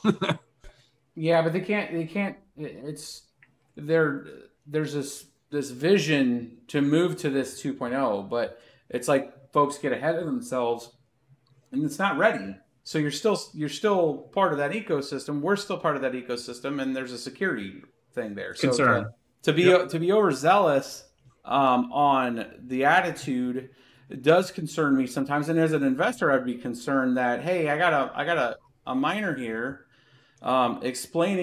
has done some research, is asking for their critical eye on that research. Poke holes. Let's have a conversation. And then that's the kind of, attitude we get met with. That's not, it's like I've had a lot of developers work for me on different programs, and some that you just don't put in front of the customer type of thing. And they're super smart people, very nice, but they're just not communicators. And that's sometimes what happens, I think, where you have a very strong technical position, and it's not talking down on an engineer, but that's just not like their day job type of thing. And they're looking at it in a very myopic engineering argument, and they're not looking at the greater situation and having a bigger holistic view of what's going on. I look at it we all have to look at it from what's the layout of the ecosystem in general. I mean, what other coins are doing what's Ethereum doing, what's profitability, are our rigs running? We have a lot of different elements going on that we're tracking. And they might be just looking at a release, right? So a lot of the folks that are on there are maybe good spirited, have the right path for whatever vision they're trying to work towards, but they got to understand the greater situation here, and not having spatial awareness of what makes up your security layer and your risk factoring is not good. Like, you need to have a more appreciation of what happens when you pay too less. And it only takes, it's like, oh, didn't pay enough, and now we have a situation. And the unfortunate thing is and it's what NiceHash comes out and says, hey, we can't track if we're where the endpoints of these are. They could be going to a proxy. Most of them have been gone to proxies before. Looks like it's going to a main net. They're routing the hash to an offline node. They have a longest chain, and then they just wake it up, and it happens to be longer, and their double spend has occurred, right? So like, where they can know it's going, I would kind of argue that I think if I got under the covers there, I could probably give them some indicators. If we started seeing a huge centralization of hash, but if they do, they're just going to make the attack more sophisticated, where they're going to different IPs in different areas, and they're all routing back to the same address, right? So, I would say a less sophisticated actor might centralize that power. A sophisticated actor is going to have it in 8 different data centers, and then broadcast the chain. So,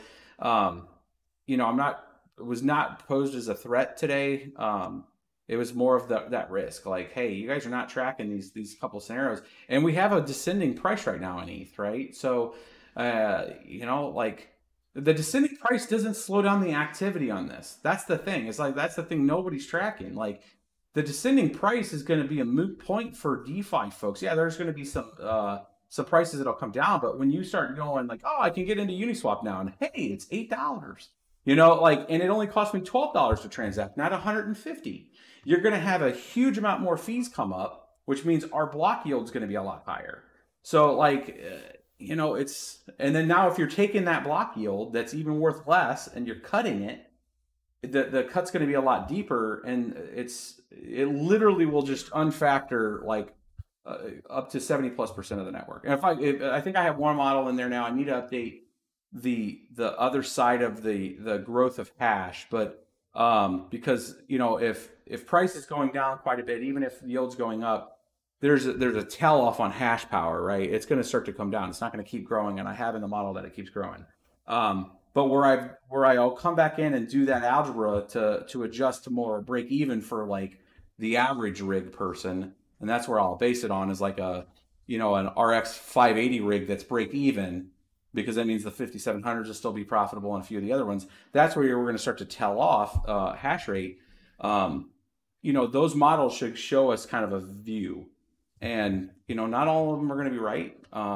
There's probably only going to be one that's even close, right? But if that is, I'm going to try to set that narrative to where it's not going to be a question. It's literally a forecast.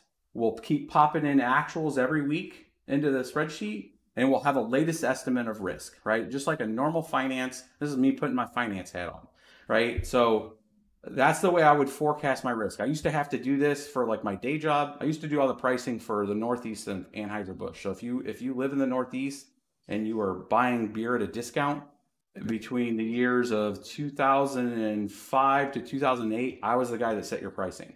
So I had a $500 million budget there, and I would look at price elasticity. I would look at a lot of these kind of figures. That's this kind of model is doing just with hash rate and what people are paying, what our profitability is. I'm using the same kind of principles behind it. And you can run Monte Carlos with this kind of data eventually and see what your probabilities will be, based on the historicals. And, historical data, just like we say with, was the number going to go up? Historicals don't necessarily define future gains, but I'm going to tell you that doesn't necessarily apply with cash, because it's a lot more snapped to the realities. If hash rate's X and our yield and our price is a certain point, it's a matter if we turn on a rig and turn off. It's a lot more linear. So the forecasting models that are out there that I've built for it are premised around what the realities are with a miner. And I think that's the part that's missed. They're just missing that math as like, oh, it's just a forecast. It's like, no, bro, like this is what happens. Like, I'm going to either have this rig on or not based on our price point. And that's what that's forecasting. So you can keep aware of it and find out if we need to do something. And one of your trigger points should be just increase the block reward, and it's a moot point. And I'm going to try to nail that in like it's going to be unquestionable, and just keep hammering that, belaboring that point.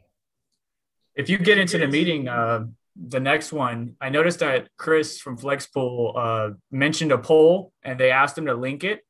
You didn't bring up the poll that we did on Twitter. Could that have been used, or could that be beneficial to you? The one that I put on? It's another data point. The thing with polls, especially on Twitter, they're gonna take it with a grain of salt. Dismiss it. Yeah. Okay. Because it's like not scientific. It's like straw poll type. But here's my issue with polls is we've done carbon votes with freaking blockchain, so you could at least tie it to an address and a spend, right? And they still didn't do that with ProgPow.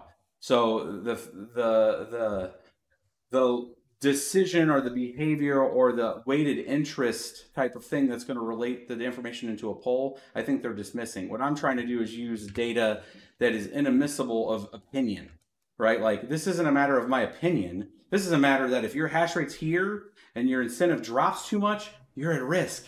There's no question. The incentive is there to attack your network. Go ahead, Brian. Well, I'm going to add one other thing is like, why they would be a little dismissive over a poll too, because they don't know how much of an echo chamber you just put that into. Is it a GPU only, mining echo chamber? And they're going to be like, oh no, forget all that. It's like trying to ask, something about Bitcoin in a Bitcoin echo chamber. They're gonna be like telling you that Bitcoin's the only way. That's you get the maximalist viewpoint. So they're gonna look at if some of these polls, are you against 1559? Well, then you're talking to maximalist miners.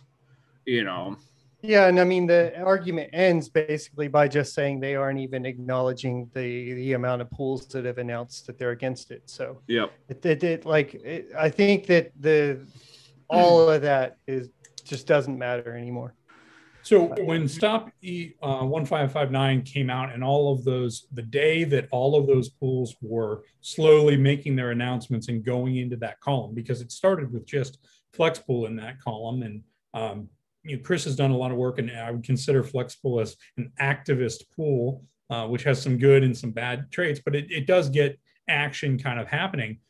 When the day that happened, the devs were talking about that, and they were, at first dismissive, and then the majority of the hash rate went over, and there was a panic that went over the room in the discussion.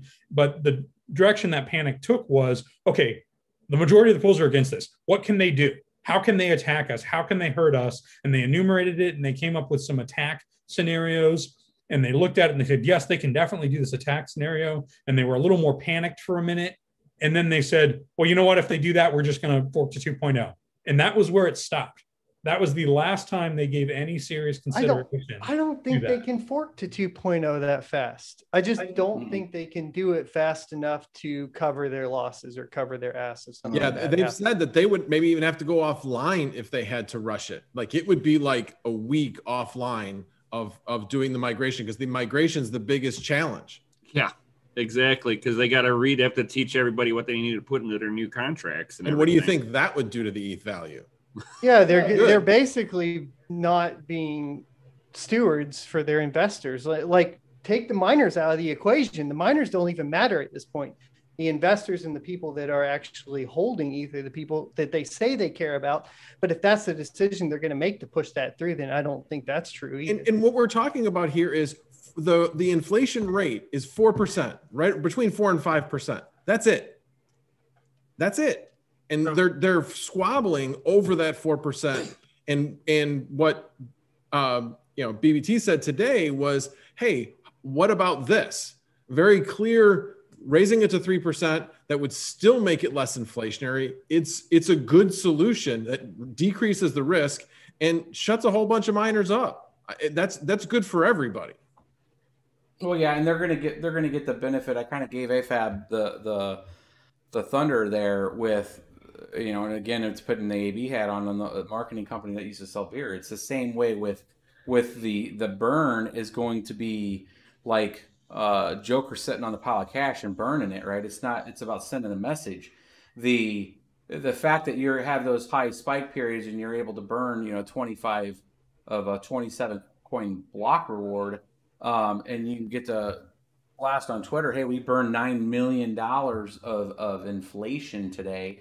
If ETH sets right now, if it's at 2 coins per block, you're talking 15-second blocks, you're talking 4 per minute. That's $15,000 at $1,500, or roughly almost $15,000 per minute, right? So if we're talking, it's $30,000 right now with a 4 reward, which is the 2 extra coins we're getting per block right now. They're burning $15,000 a minute at a minimum set right now.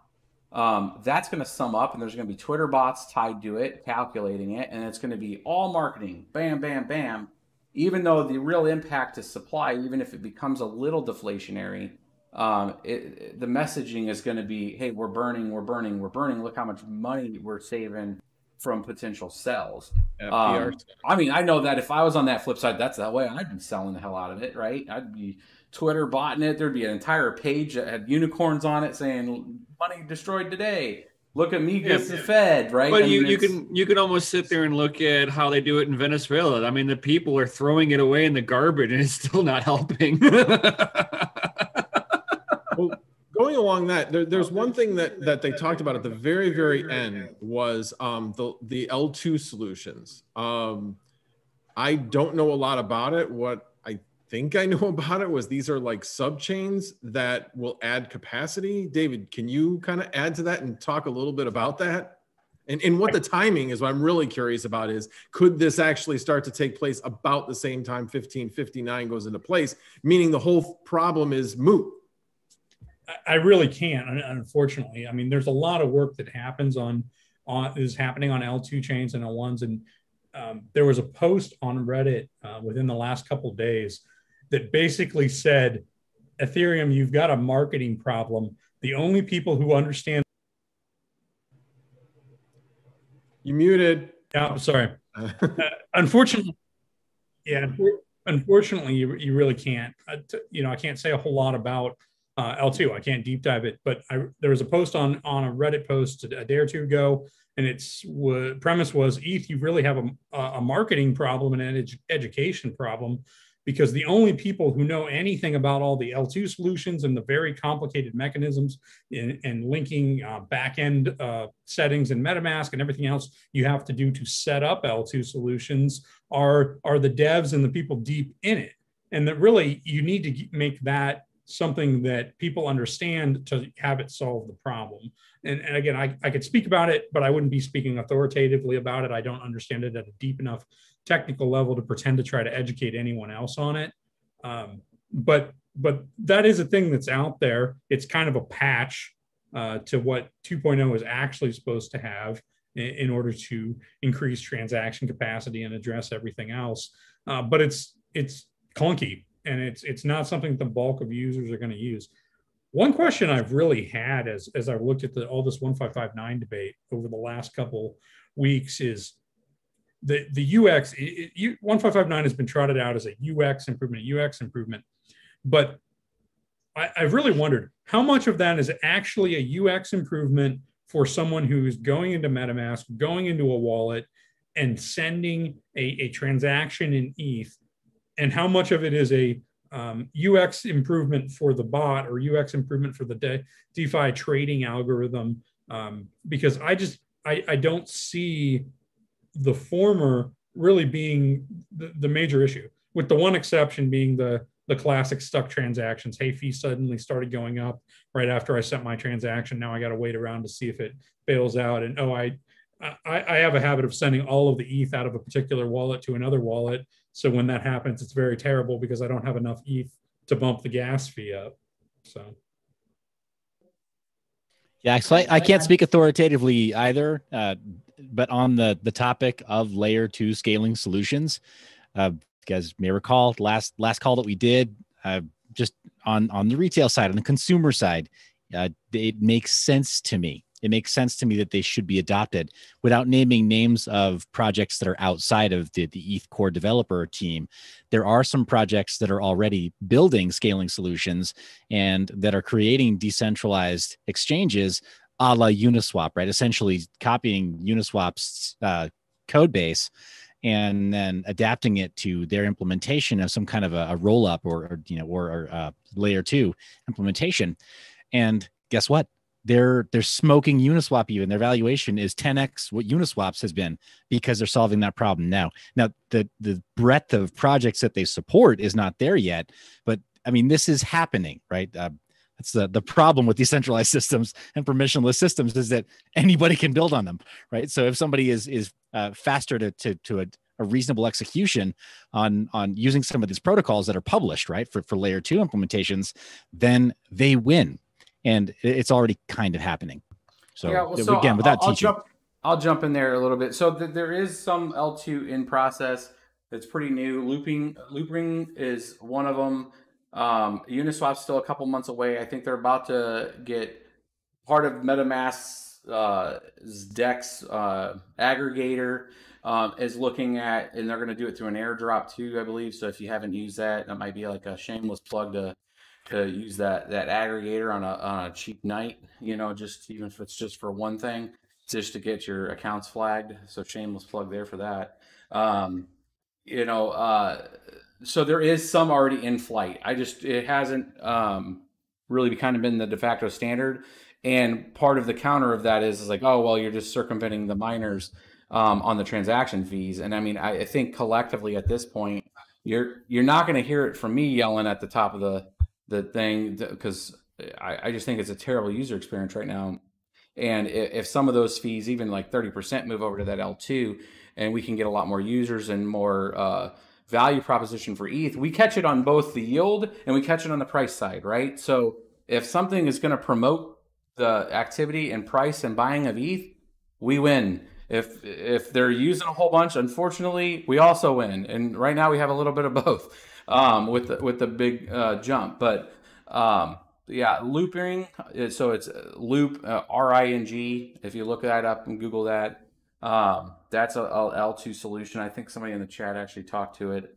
I wrote down 3 things to try to incentivize one of the ETH devs, or if I get on the core dev call next week, I'm gonna at least have the talking point at the end there to see if we can you know, kind of bridge the gap on some of the gap of knowledge, and have like Micah or somebody on to talk MEV explanations and some of the question answers, and then that what's it going to take for layer 2 on some of these transactions, and can people rudimentarily do it right now, and you know, what's a good resource, and that might be just even a website we're not aware of, type of thing. So I think both of those things will be good ads if we can get them on here. Well, and that's my question still that I don't understand. Is MEV specifically only related to layer 2 solutions, or does that also affect layer 1 or like Uniswap or whatever?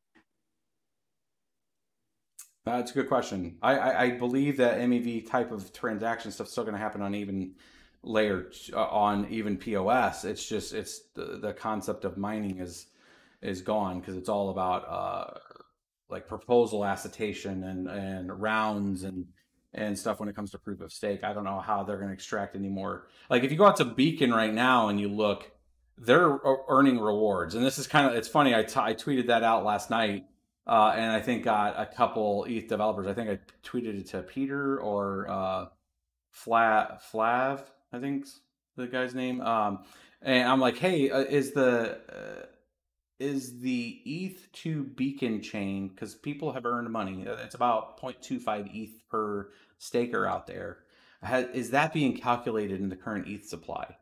And he responded and said, no, shh, with the emoticon, with the, you know, holding up the icon, you know, trying to shush me. And that's an interesting dynamic too, of like, there's these folks that have locked up stuff, and if that stuff keeps slipping, they're just going to keep that supply is going up. So I was trying to get to a point of like, is part of this behavior also because you're dual inflating the network right now, and you need to tell it off some on our side for the stakers that have put up all this cost and value that can't now unlock their coins.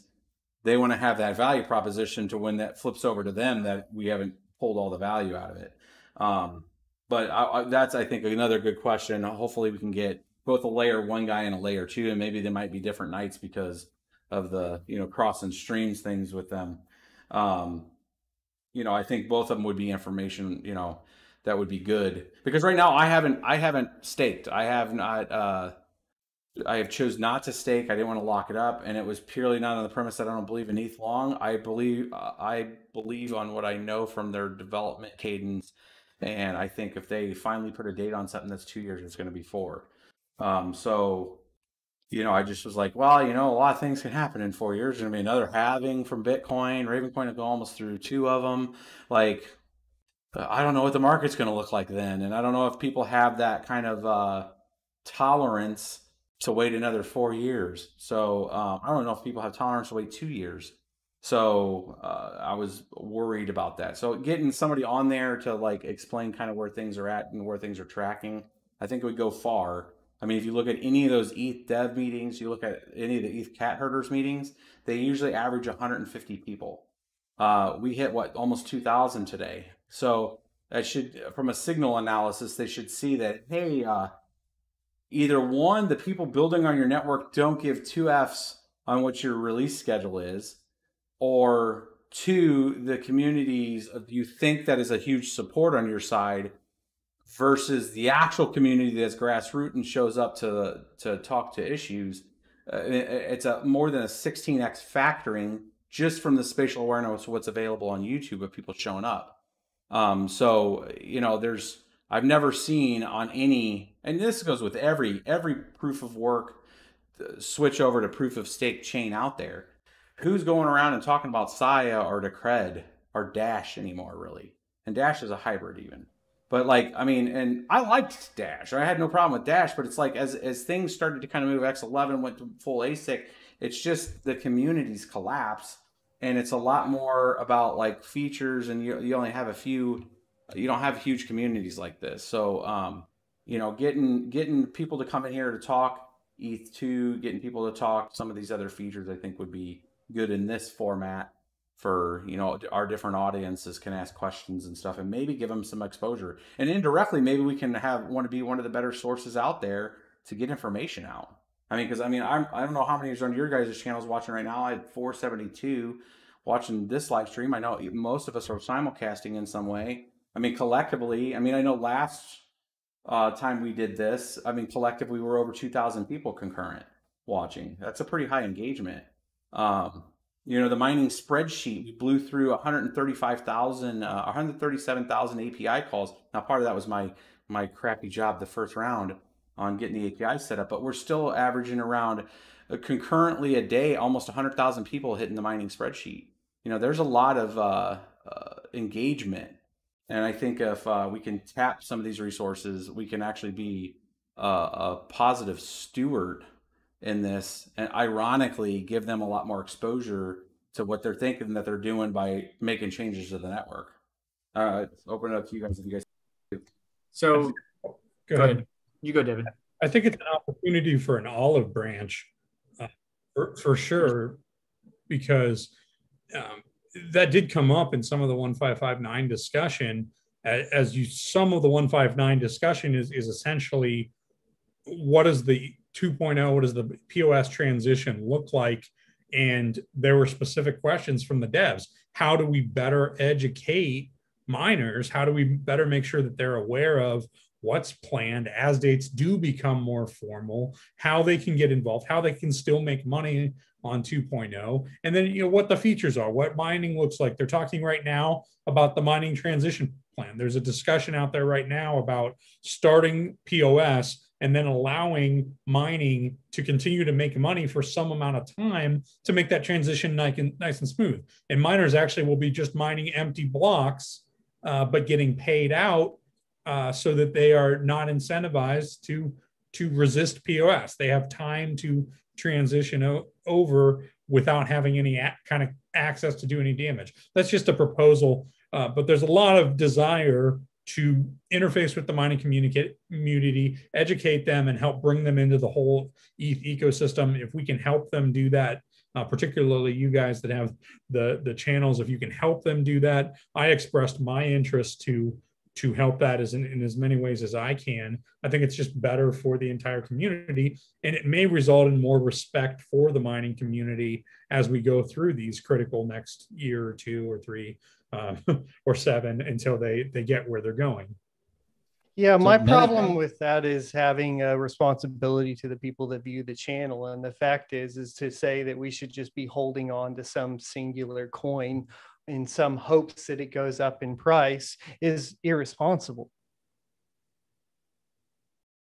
That's probably true. As far, yeah, I mean, I think several times today there've been parties that have said, hey, you know, I speak for this group, and so I have to look out for their interests above all else.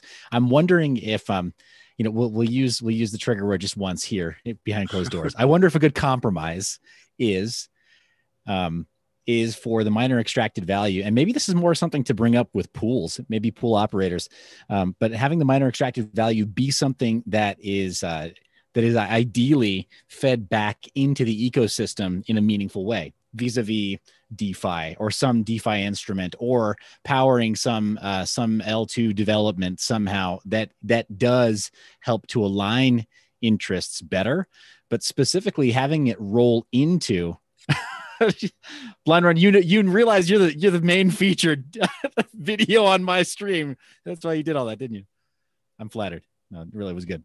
But but I'm wondering if MEV, if maybe a thread that like I mentioned before, maybe an olive branch that can be extended, maybe, and it has to be in conversation with pool operators as they do the implementation. Have MEV be something that turns the mining community, helps them resemble stakeholders in the mainline interests of the ecosystem, more so than just having it be like, all right, well, you know, profit for me to quickly scalp. Spitballing, guys. I don't know. Yeah, I mean, I think I'll echo what Sun said there is like, I guess it all comes down into the presentation and what's the intention. One of its intentions is education. And I mean, I don't mind learning more on something that works and it makes me make an informed decision. But I think I would predicate that initial engagement is like, hey, no financial advice. Do not, do your research. This isn't to try to, pump ETH's bags in any capacity, but like we're trying to get a better understanding of the way this is going to work. And then we talk our positions ahead of it, right? Like I come in there and say, hey, I haven't staked.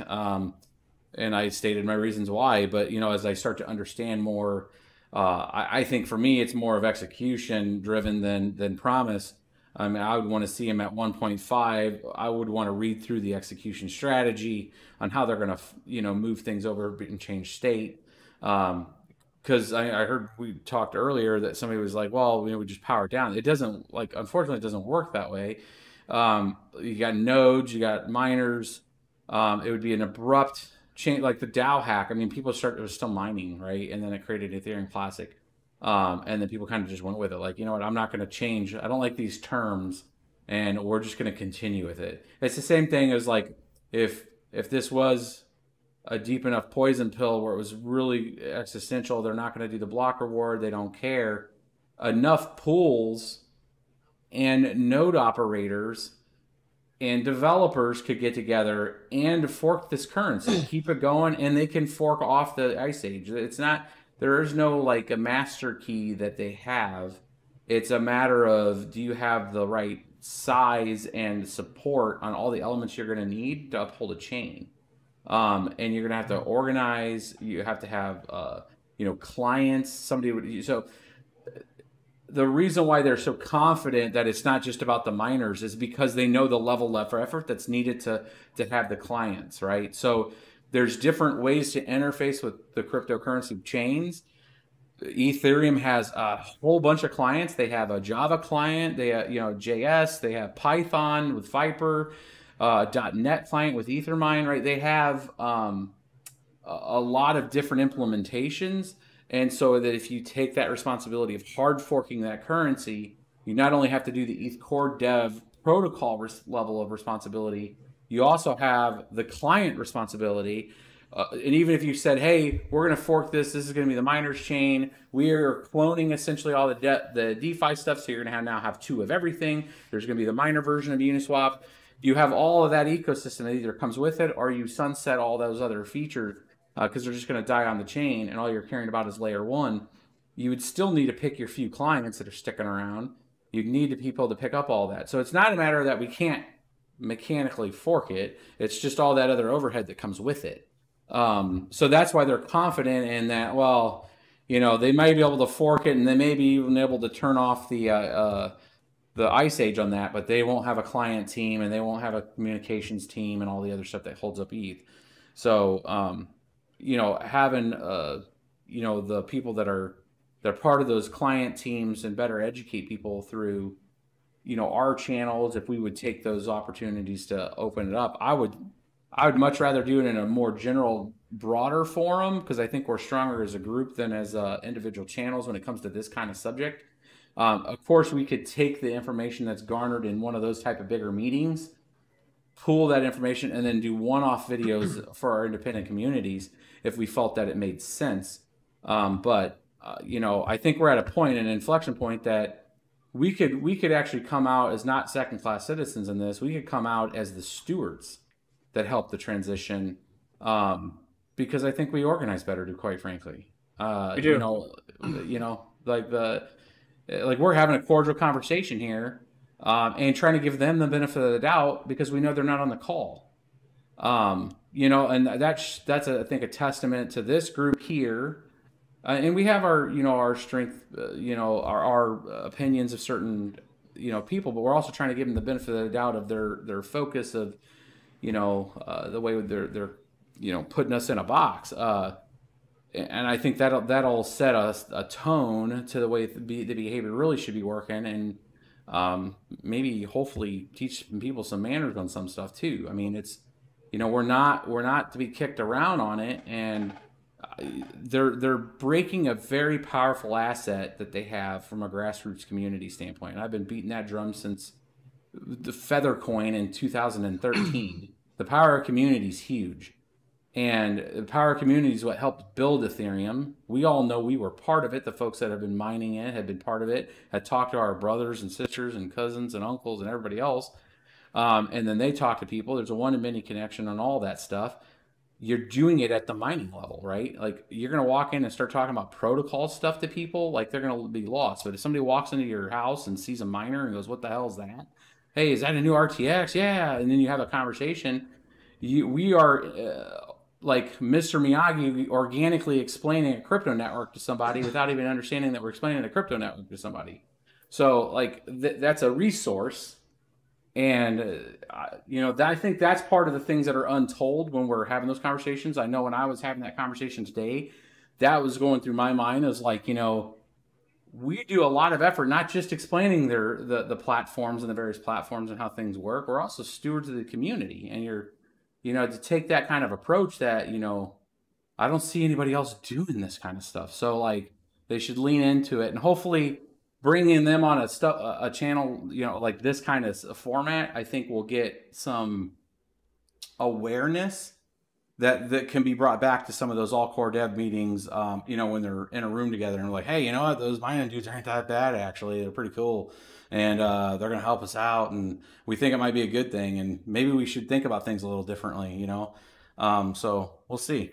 I'm an optimist, bros. It could be the worst thing in the world, and I'm still going to look at like, well, that asteroid's going to hit us, but, at least we'll be able to hang out, Well, I think it'd be good if all the miner people that were representing the miner community were on the same page. I think without going and naming names, let's just say that you and Roger, I think we're on the same page.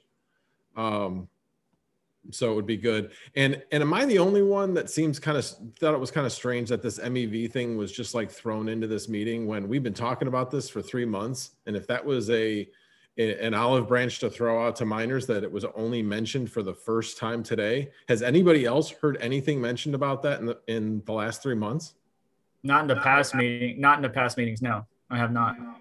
No, I thought that I said that to somebody else today, that I felt like that was a hey, let's talk about MEV. There's some good points to it. Hey, it's going to reduce, if you really look at MEV, you can reduce the impact of this. But it was clearly a pre-discussed talking point. To elaborate on what Max Voltage had said, I do think miners have been hurt in this discussion. I'm not sure that there was a lot of ground to gain, and I'm not sure there still is a lot of ground that's going to be successfully gained. But miners have been hurt by being so fragmented in their interests. And I said that on the last time we had a call about 969. I said, it's an option.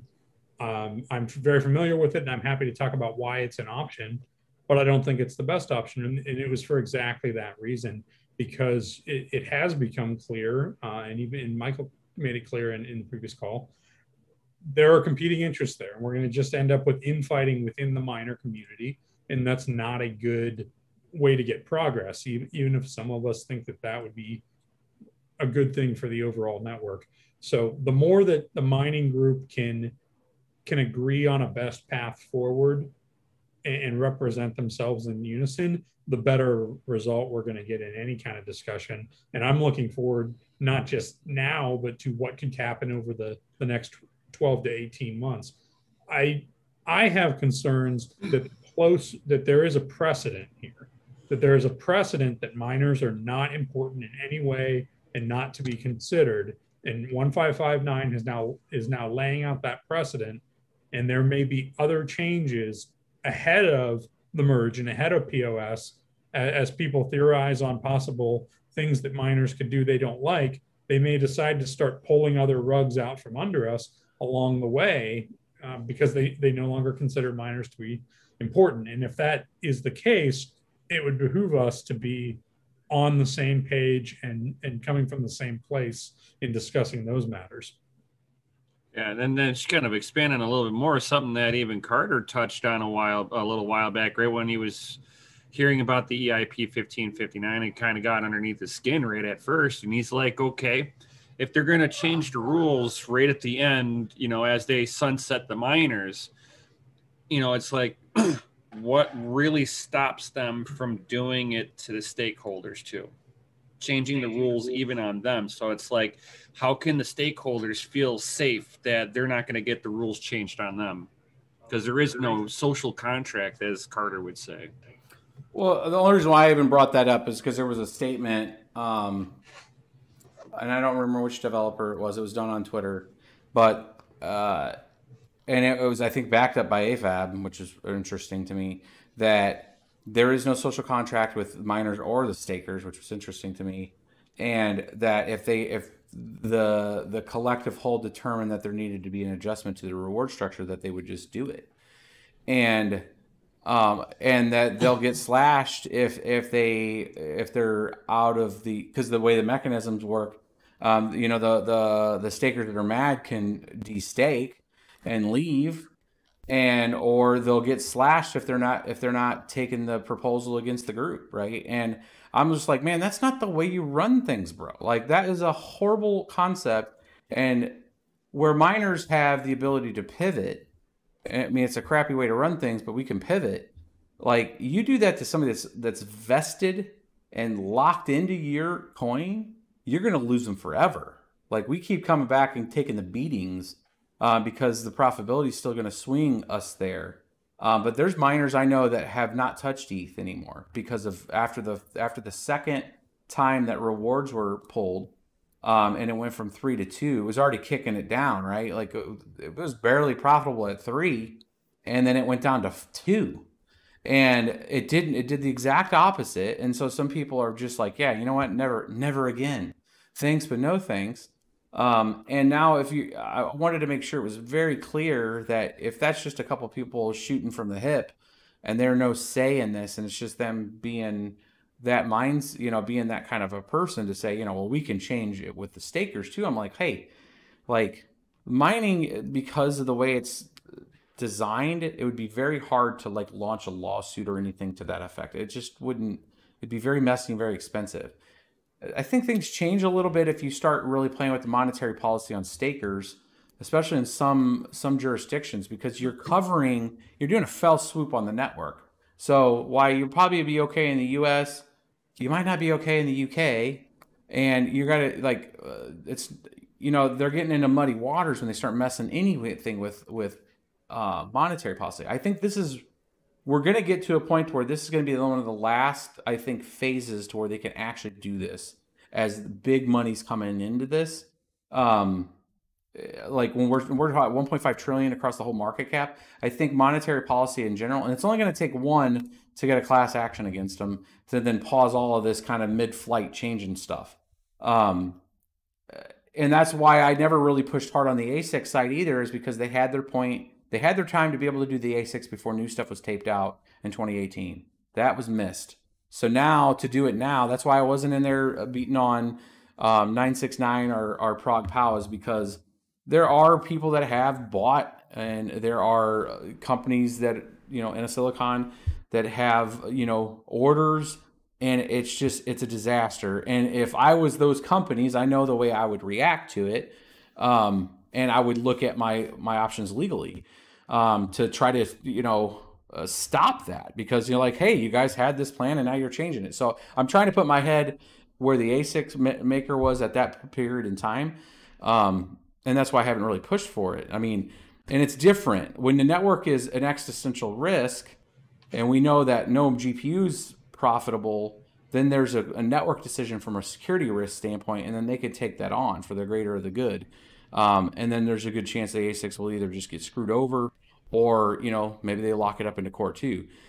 Instances like Monero with like the bit streams, most of that stuff with the FPGAs, and people can rewrite bit streams. And it happened, 3 times with the Crypto Night and then Crypto Night V7.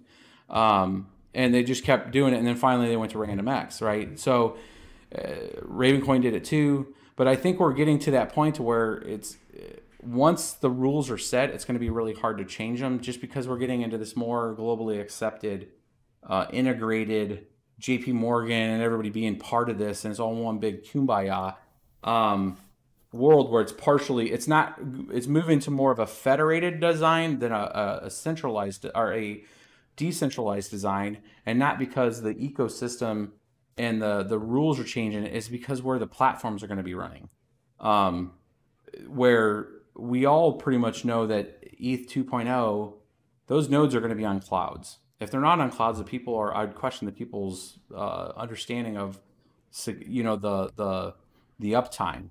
You know, if you're putting up ETH and it goes up to $10,000 in ETH, and now you have $320,000 in a single staked node, at $320,000, that's when you start looking at like Amazon Web Services with 5 nines uptime, right? Because you don't want any kind of slashing ability, or you get slashed. So if you have all of these networks now on large clouds, you've effectively federated the network to where there's a lot more influence that can come on from municipalities, from different laws, GDPR, all kinds of things now when you're on managed services side and not decentralized. It hasn't been answered on ETH 2.0. That's one of the questions I kind of wrote down here that I'd like to talk to some of those guys. I mean, are they even tracking that, or are they just building this thing and it gets and ran somewhere else and they're not tracking it?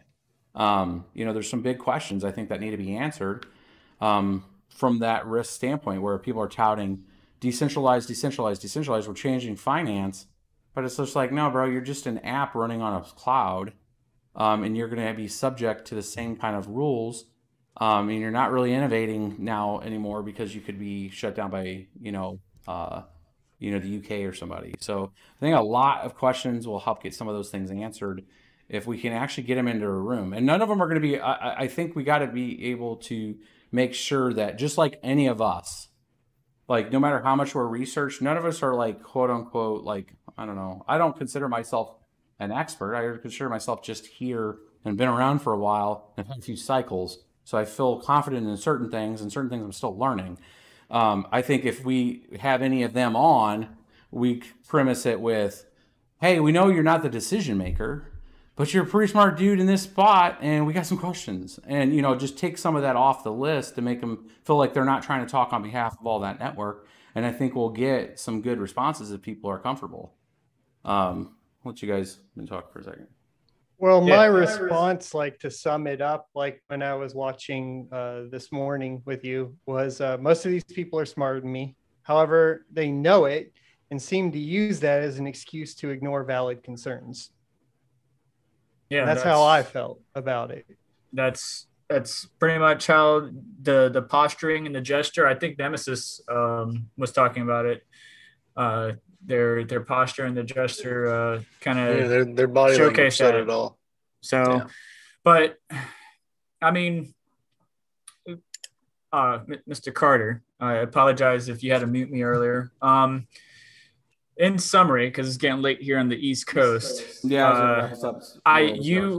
if you can somehow, because you have more sway than I do, a smaller channel, you can somehow get X, Y, and Z to participate in an open discussion format such as this. I'd be down to listen and post questions. I would take notes again, because I'm still learning myself. Now, one thing I want to say in closing, first off, is gentlemen, thank you all for everything you do for the mining community. That's one of the reasons why I love the mining community, is because we all communicate, work together, share data, and information with each other. So that way we can, one, educate the masses or help promote. And one of the things that we promoted with much of our videos and content was Ethereum.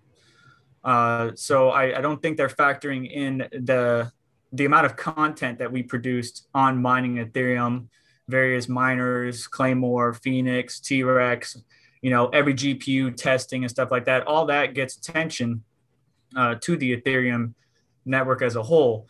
So, I wish that small bit, even though it's insignificant to them, really matters to us. I wish that would be considered, as far as what does the miners contribute, because we contribute a lot. And, we already talked about security and a number of other things, but I mean, Carter, you spent a number of your time working on documents or Excel spreadsheets, providing a whole bunch of data, in which I'm trying to learn from it. I'm actually learning quite a bit between my full-time job, but that's a lot of time that you're not getting paid for. And I really appreciate what you have contributed to the community. I know we all have our own data and spreadsheets. Some of us has taken designs from others and kind of molded into our own. So, you know, that's all time that we're all not getting paid for. We're sharing this data because we love the community. At least I love the community.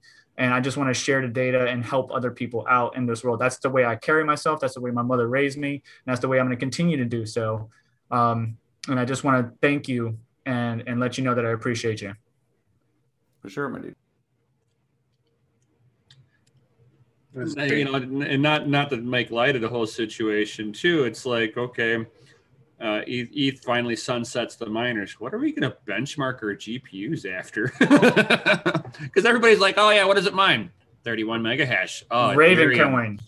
But that's also sporadic a little bit too. The standardized hash rate, like right. We need a where's standardized your card hash. rate. Oh, you know, 31 mega hashes. Oh, like on Ethereum. Oh yeah, like on Ethereum. Yeah. Everybody benchmarks off of Ethereum. I mean, that's like the equivalent of all these extreme overclockers benching on what is it, Time Spy. I'll just make a new chain called Review Coin. Yes, it's still Ethereum. It's still ETH hash. You can mine it. It's absolutely worthless. The only people app is CryptoKitties, but we can get benchmark. You know. Carter, you might know about this. You know, remember, you still use Benchmate at all to do any, like, you know, not mining, but just benchmarking your hardware? So like I still participate in hardware bot competitions and stuff like that, like overclocking enthusiasts. I know Nemesis and I were talking about offline, like LN2 overclocking and stuff like that. But I wonder if there could be a way, and David, maybe you could shed some light on this, because I do want to wrap this up because I'm getting tired. But if there's like a Benchmate type program, right, where you have all these different miners in it that, you know, can be, you know, like Nice Hash pulls the latest miners, or Awesome Miner pulls the latest miners into the program, and you can literally bench each algo. And like you talked about, even though it may not actually bring you any currency out of it, it could actually bench, you know, maybe the OG ETH hash or Dagger or whatever, Kapow, stuff like that. That'd be a really cool program, but I don't know anybody that could even make that, you know, bring that into fruition. I mean, Nice Hash does that already, kind of. Yeah. It has a benchmark mode. Yeah, but once that's how they paid everybody back. Look, I'm not going to get into it today. Listen, I'm not going to go here. I'm tired. I mean, if we do get to a point where you've got a new generation of GPUs and nothing to mine on them, that's going to be a sad day, because I'm not going to be able to justify why I need to expense the newest GPU. So. Mm-hmm. Oh yeah, that reminds me. I did manage to score a 3060 off the Newegg Shuffle. So if anybody needs any data or anything like that, sorry. Jealous, triggered. I missed all of it. Guy. I'm really interested to run a couple tests. I've got prepared to find out just how strong that performance barrier is. The lock. Exactly how strong that handshake is. Right. They put a challenge out that I think was super dangerous personally, but yeah. And Ogata Girl had said on DCA's last Saturday night was, I might be up for that challenge. It's an interesting challenge. Exactly.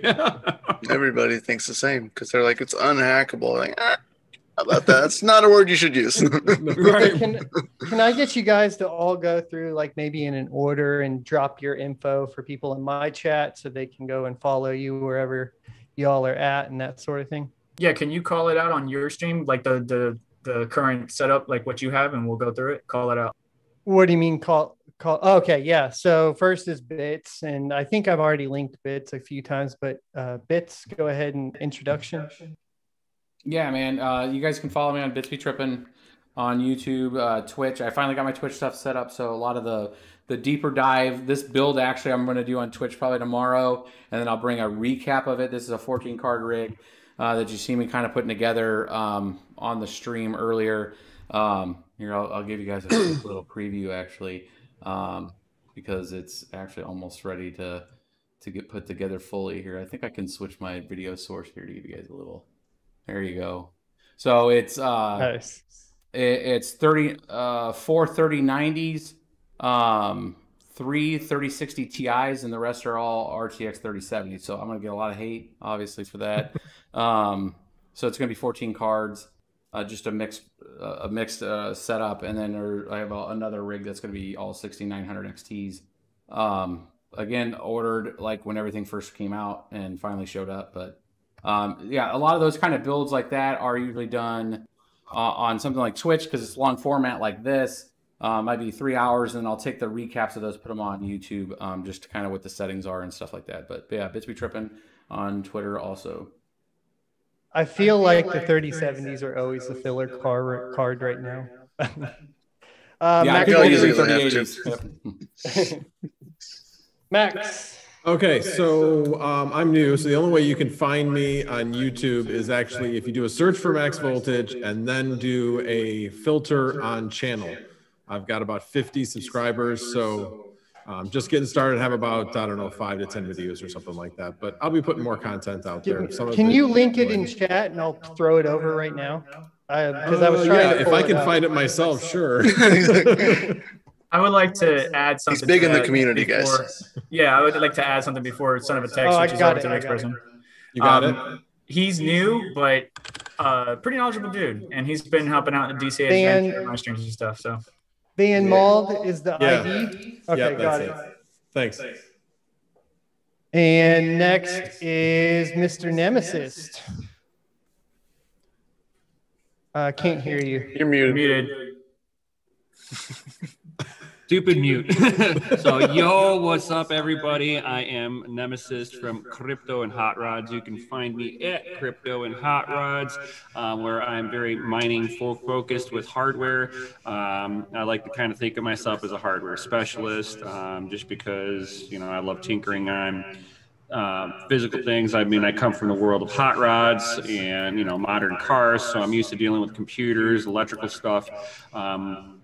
I'm going to start doing some deep dives on doing repairs on GPUs that other miners have burnt up and stuff like that. I try to do as much testing as I can, just to kind of give people an idea of what they're, you know, what the miners will do with each card. I mean, a lot of the same stuff that BitsBeTrippin does, but you know, I don't have the whole software background like Bits does. So, I mean, I kind of take a look at it from the actual using standpoint. So I know how to manipulate what's already given to me, but I don't know how to write the stuff myself, which gives me a unique perspective of your average at-home miner. And that's the kind of viewpoint that I kind of get across, and then try to help everybody do, you know, kind of troubleshoot some of the hardware limitations that they're coming across. So.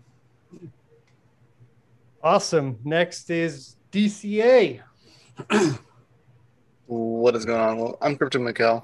I have my own YouTube channel, Crypto Mikkel. I also am one of the hosts of DCA Adventure. Nemesis is also on there. You can find me there. DCA Adventure, Crypto Mikkel. I do YouTube videos on like how-to tutorials on how to get up mining rigs just from the start, bare bones. On, you know, Hive OS, I mainly shoot for Linux operating systems, Hive OS, and all those other portables, as well as actual Linux. GPU miner, and yeah. Thanks for having me. Yeah, can I get a link, by the way? I can't find your specific channel right now. I got you.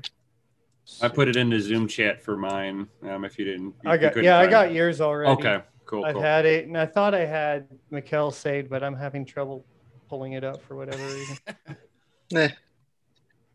Got you.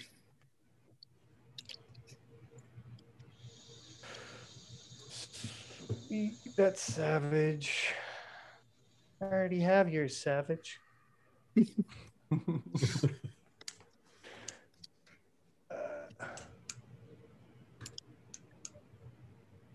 Who's next on yours? It's going to be Mr. Serpent. Talk to you a lot on Twitter. Yeah, man. Got to stay in touch. So my name is Vega in real life, but my name is Serpent X. I have a channel called Serpent X Special Forces. I do a lot of YouTube content, but it's not just strictly crypto. I do like doing tech reviews, teardown, stuff like that. I'm really a hardware type of person. I like to get deep dives and figure out how to hardware, try to break things and fix it. but I'm not really too much of a software dev type person. That's where the other gentleman in the stream come along. But you can find me on Twitter at SerpentXSF, YouTube, Instagram, all that. My handle is at SerpentXSF. All right. And you have you should have my channel, right? I'd be hurt. My feelings would be hurt if you don't have my channel, Son of Attack. He's not going to say anything. You're muted. You're muted. Just take that as I didn't say anything. I've never heard of your channel. Nope. No, I got it linked already. He's like, oh, I've been hurt. Mr. David, anywhere you'd like to shout out or anything like that? Yeah, I mean, just so anybody who wants to get a hold of me for any reason knows, I'm David Stanfill. I'm on a lot of different Discords as GPU Hoarder, do hardware engineering, software development, bits silicon development, all kinds of things. I'm also on Reddit as David Stanfill, so that's probably the easiest way to get a hold of me if somebody wants to get a hold of me. Just remember, everybody, he's GPU Hoarder. He has them all. It's got him. All right, and Savage Mind, my dude. What's up, guys? Hopefully you can hear me. I know I've been like super quiet the whole time, but I've just been taking it in because I wasn't able to be in the meeting today or the call. So I'm just kind of like soaking it in. I know that there's like minor extracted values, some new terms thrown in there. So I've got some research to do, but yeah, I'm Savage Mind on Twitter, YouTube, all that cool stuff. You guys are awesome. Thanks for having me here. It's amazing to see all these folks up here with me and or me with all these folks that I've been watching for so long. So this has been really awesome. So I really appreciate it. Well, all y'all did a fantastic job, and my chat is saying to thank every one of you.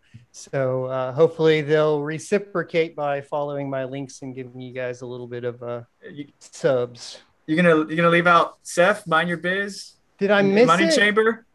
Oh my God. I thought you were saving the loudest for last. I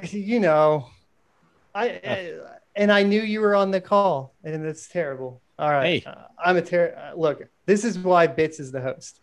So Seth Estrada, I got your channel too. This is easy.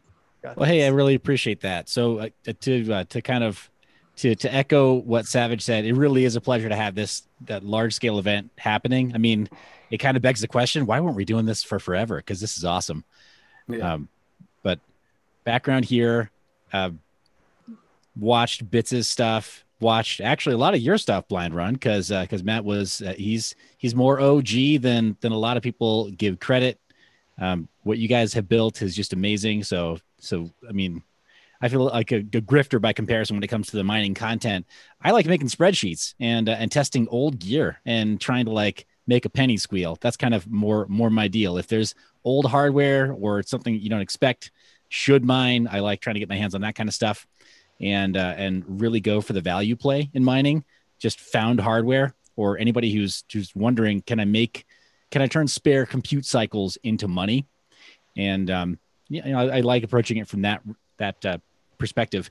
My content these days is a lot more focused on user data privacy and getting into crypto and not getting wrecked. So like Blind Run did on his channel, talking about rotten seeds, talking about potential exploits, to be involved in crypto today, especially during a bull run now where the bad actors, they know that if they can find crypto wallets, they're going to make out better than ever before. Right. So security is paramount. Privacy is just a part of that. User data privacy is just a part of that. So that's where a lot of my content is headed right now. But proof of work, man, this is what powers the whole thing. Kind of underscoring what our whole conversation has been about the whole time. Anybody who loses sight of proof of work, they don't get it, right? Hashcash, Adam Back's contribution to Bitcoin and adding proof of work to digital currencies. That's why we're here at all. That's why any of us has a portfolio that includes cryptocurrencies at all. So I definitely, at every opportunity, I pay my respects to mining at any scale. If you're doing it on a Raspberry Pi, or if you're doing it with an airplane hangar full of your own your own custom FPGAs or whatever with custom bit streams. Don't care. Everybody in between, you're contributing in a meaningful way. So that's my take on it. Awesome, dude. And yeah, the security is super important. Mr. Mining Chamber, last but not least. Are you here? Can't hear you if you're talking, buddy. Can you hear me guys now? Now we can. Okay, awesome. So thank you guys, first of all, for having me in the call. It's been awesome. I'm just like Savage Mine here, soaking it all like a sponge, and now I'm like a wet towel right now. It's completely filled with information. But yeah, it's been great learning from all of you guys' opinions. And as an introduction, my name is So. I run the channel Mining Chamber, and mainly for just step-by-step guides and getting newcomers in GPU mining and getting them going. I gotta admit, like, all of you guys' content are amazing, and son of a tech, your videos lately have been killing it, like such informative content. And yeah, thank you guys for having me here. Definitely such a learning experience. Get it. All right, guys. Did I miss anybody this time? I'm going to be more cautious. No, you got everybody. I think we got it. All awesome, guys. Thanks for being good. on the call, and thanks for putting this together, Bits, man. For sure. Yeah. Well, thanks for. Yeah, go ahead. I was going to say thanks for representing miners. That definitely didn't seem like an easy task this morning. I was watching and I had to calm down. I won't lie, because it seemed pretty rough. So thank you for doing that. For sure. Yeah, it was fun. There was a few points that I was usually I'm pretty calm and collective, and I try to take it on. My biggest thing is on time boxing. I start to say a lot, like, and I'm going through a lot that I want to answer, but I know I was going to be time boxed, so that's probably the hardest part of that. You were not the worst one by far. I will tell you that. There was a lot of people doing ums. It was driving me crazy. Yeah, I try to get a little better at that, and I had a lot of notes, but it was more of this wasn't about just trying to say a piece. It was more of trying to react to what their questions were, and then I don't want to say rebuttal, but like just kind of clear up some of the misconceptions. It felt like more of a responsibility than trying to get a point out at that point. But yeah, it was fine. I mean, I live for that kind of stuff. I mean, my day job puts me in front of sometimes pretty interesting situations where people sometimes can get pretty heated, especially when you're talking like big proposals and stuff, and you have to do what they call oral presentations and stuff. So I mean, I've been doing that kind of stuff for a while. Big presentations, 1,200 plus people, like keynote stuff. So I'm pretty comfortable and confident if I know the information, but it's about, I don't know where they're going to go with it. And usually that question and answer live stream, this kind of experience is paramount for that kind of situation, right? Where we can kind of think on our feet and kind of get to our point. And we're just getting better at that. And anybody that's watching or has watched this or watches, the recap of this video again, if you feel like you can be a contributor to it, you're not going to start off perfect. It's okay. Like, just have your cycles, you'll get better at it. And that's what I always tell people, like, you'll get better at it. I mean, you'll feel more confident because you understand the information, and yeah, it just helps you out. But yeah, I think, we should do this. I think the next one I'll look. I think it really comes down to, I like to anchor it around a key event or something to that effect. So like, I think after the core dev meeting next week, we'll kind of play it by ear, depending on how they incorporate the information from the cat herder meeting into this one. And if it looks like it's a disaster or they completely misrepresented or something, maybe we'll get into a group and try to invite one of them on. I mean, if it goes pretty smoothly and it's like, hey, we're considering a block reward, we're going to watch it.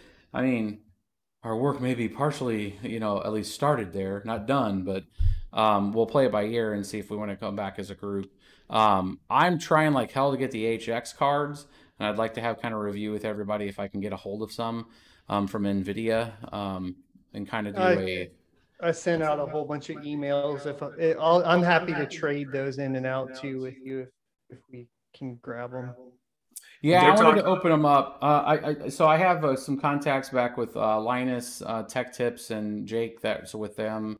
I'm trying to hit everybody. JSuitSense, Gamers Nexus. I mean, I gave Gamers Nexus my Titan V back when those first came out, and that's why he was able to do 2 Titan Vs in one of his videos.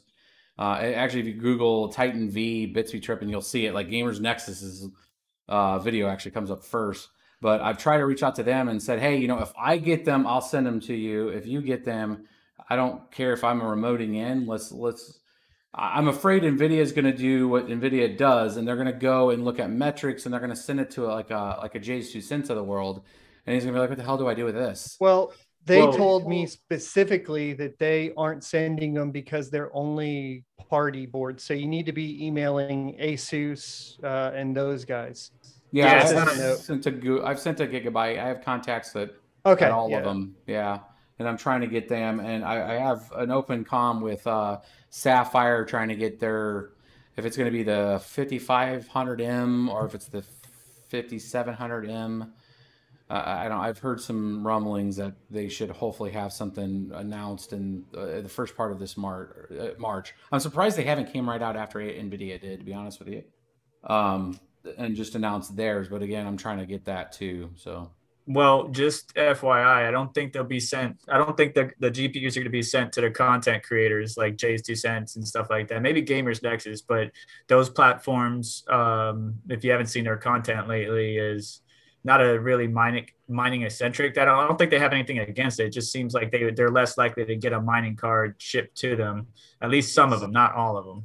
Yeah, Linus and Jake and those guys will probably end up getting them just because they've covered mining several times. When Linus and them built their rig, I was talking to Jake through, I was helping them through Twitter. So yeah, I saw that. Yeah, I was making sure that they got the miners running and all that. So I try to keep that connection open with them just because they have a lot more influence and, can find out where they're going to be at. How do we get them? That kind of thing. So I'm trying to get that. And that also, it plays in this weird way back into what we were just talking about with Ethereum. So, because that's going to be the next round of hash power if they go and drop 1 million of those. So, we can start to measure what that output's going to look like to the network and that big hit. And we thought ASICs were going to be rough. If NVIDIA drops 1 million of those out on the system, it's going to get expensive. But yeah, so that'll be the next series of videos we can probably work together on.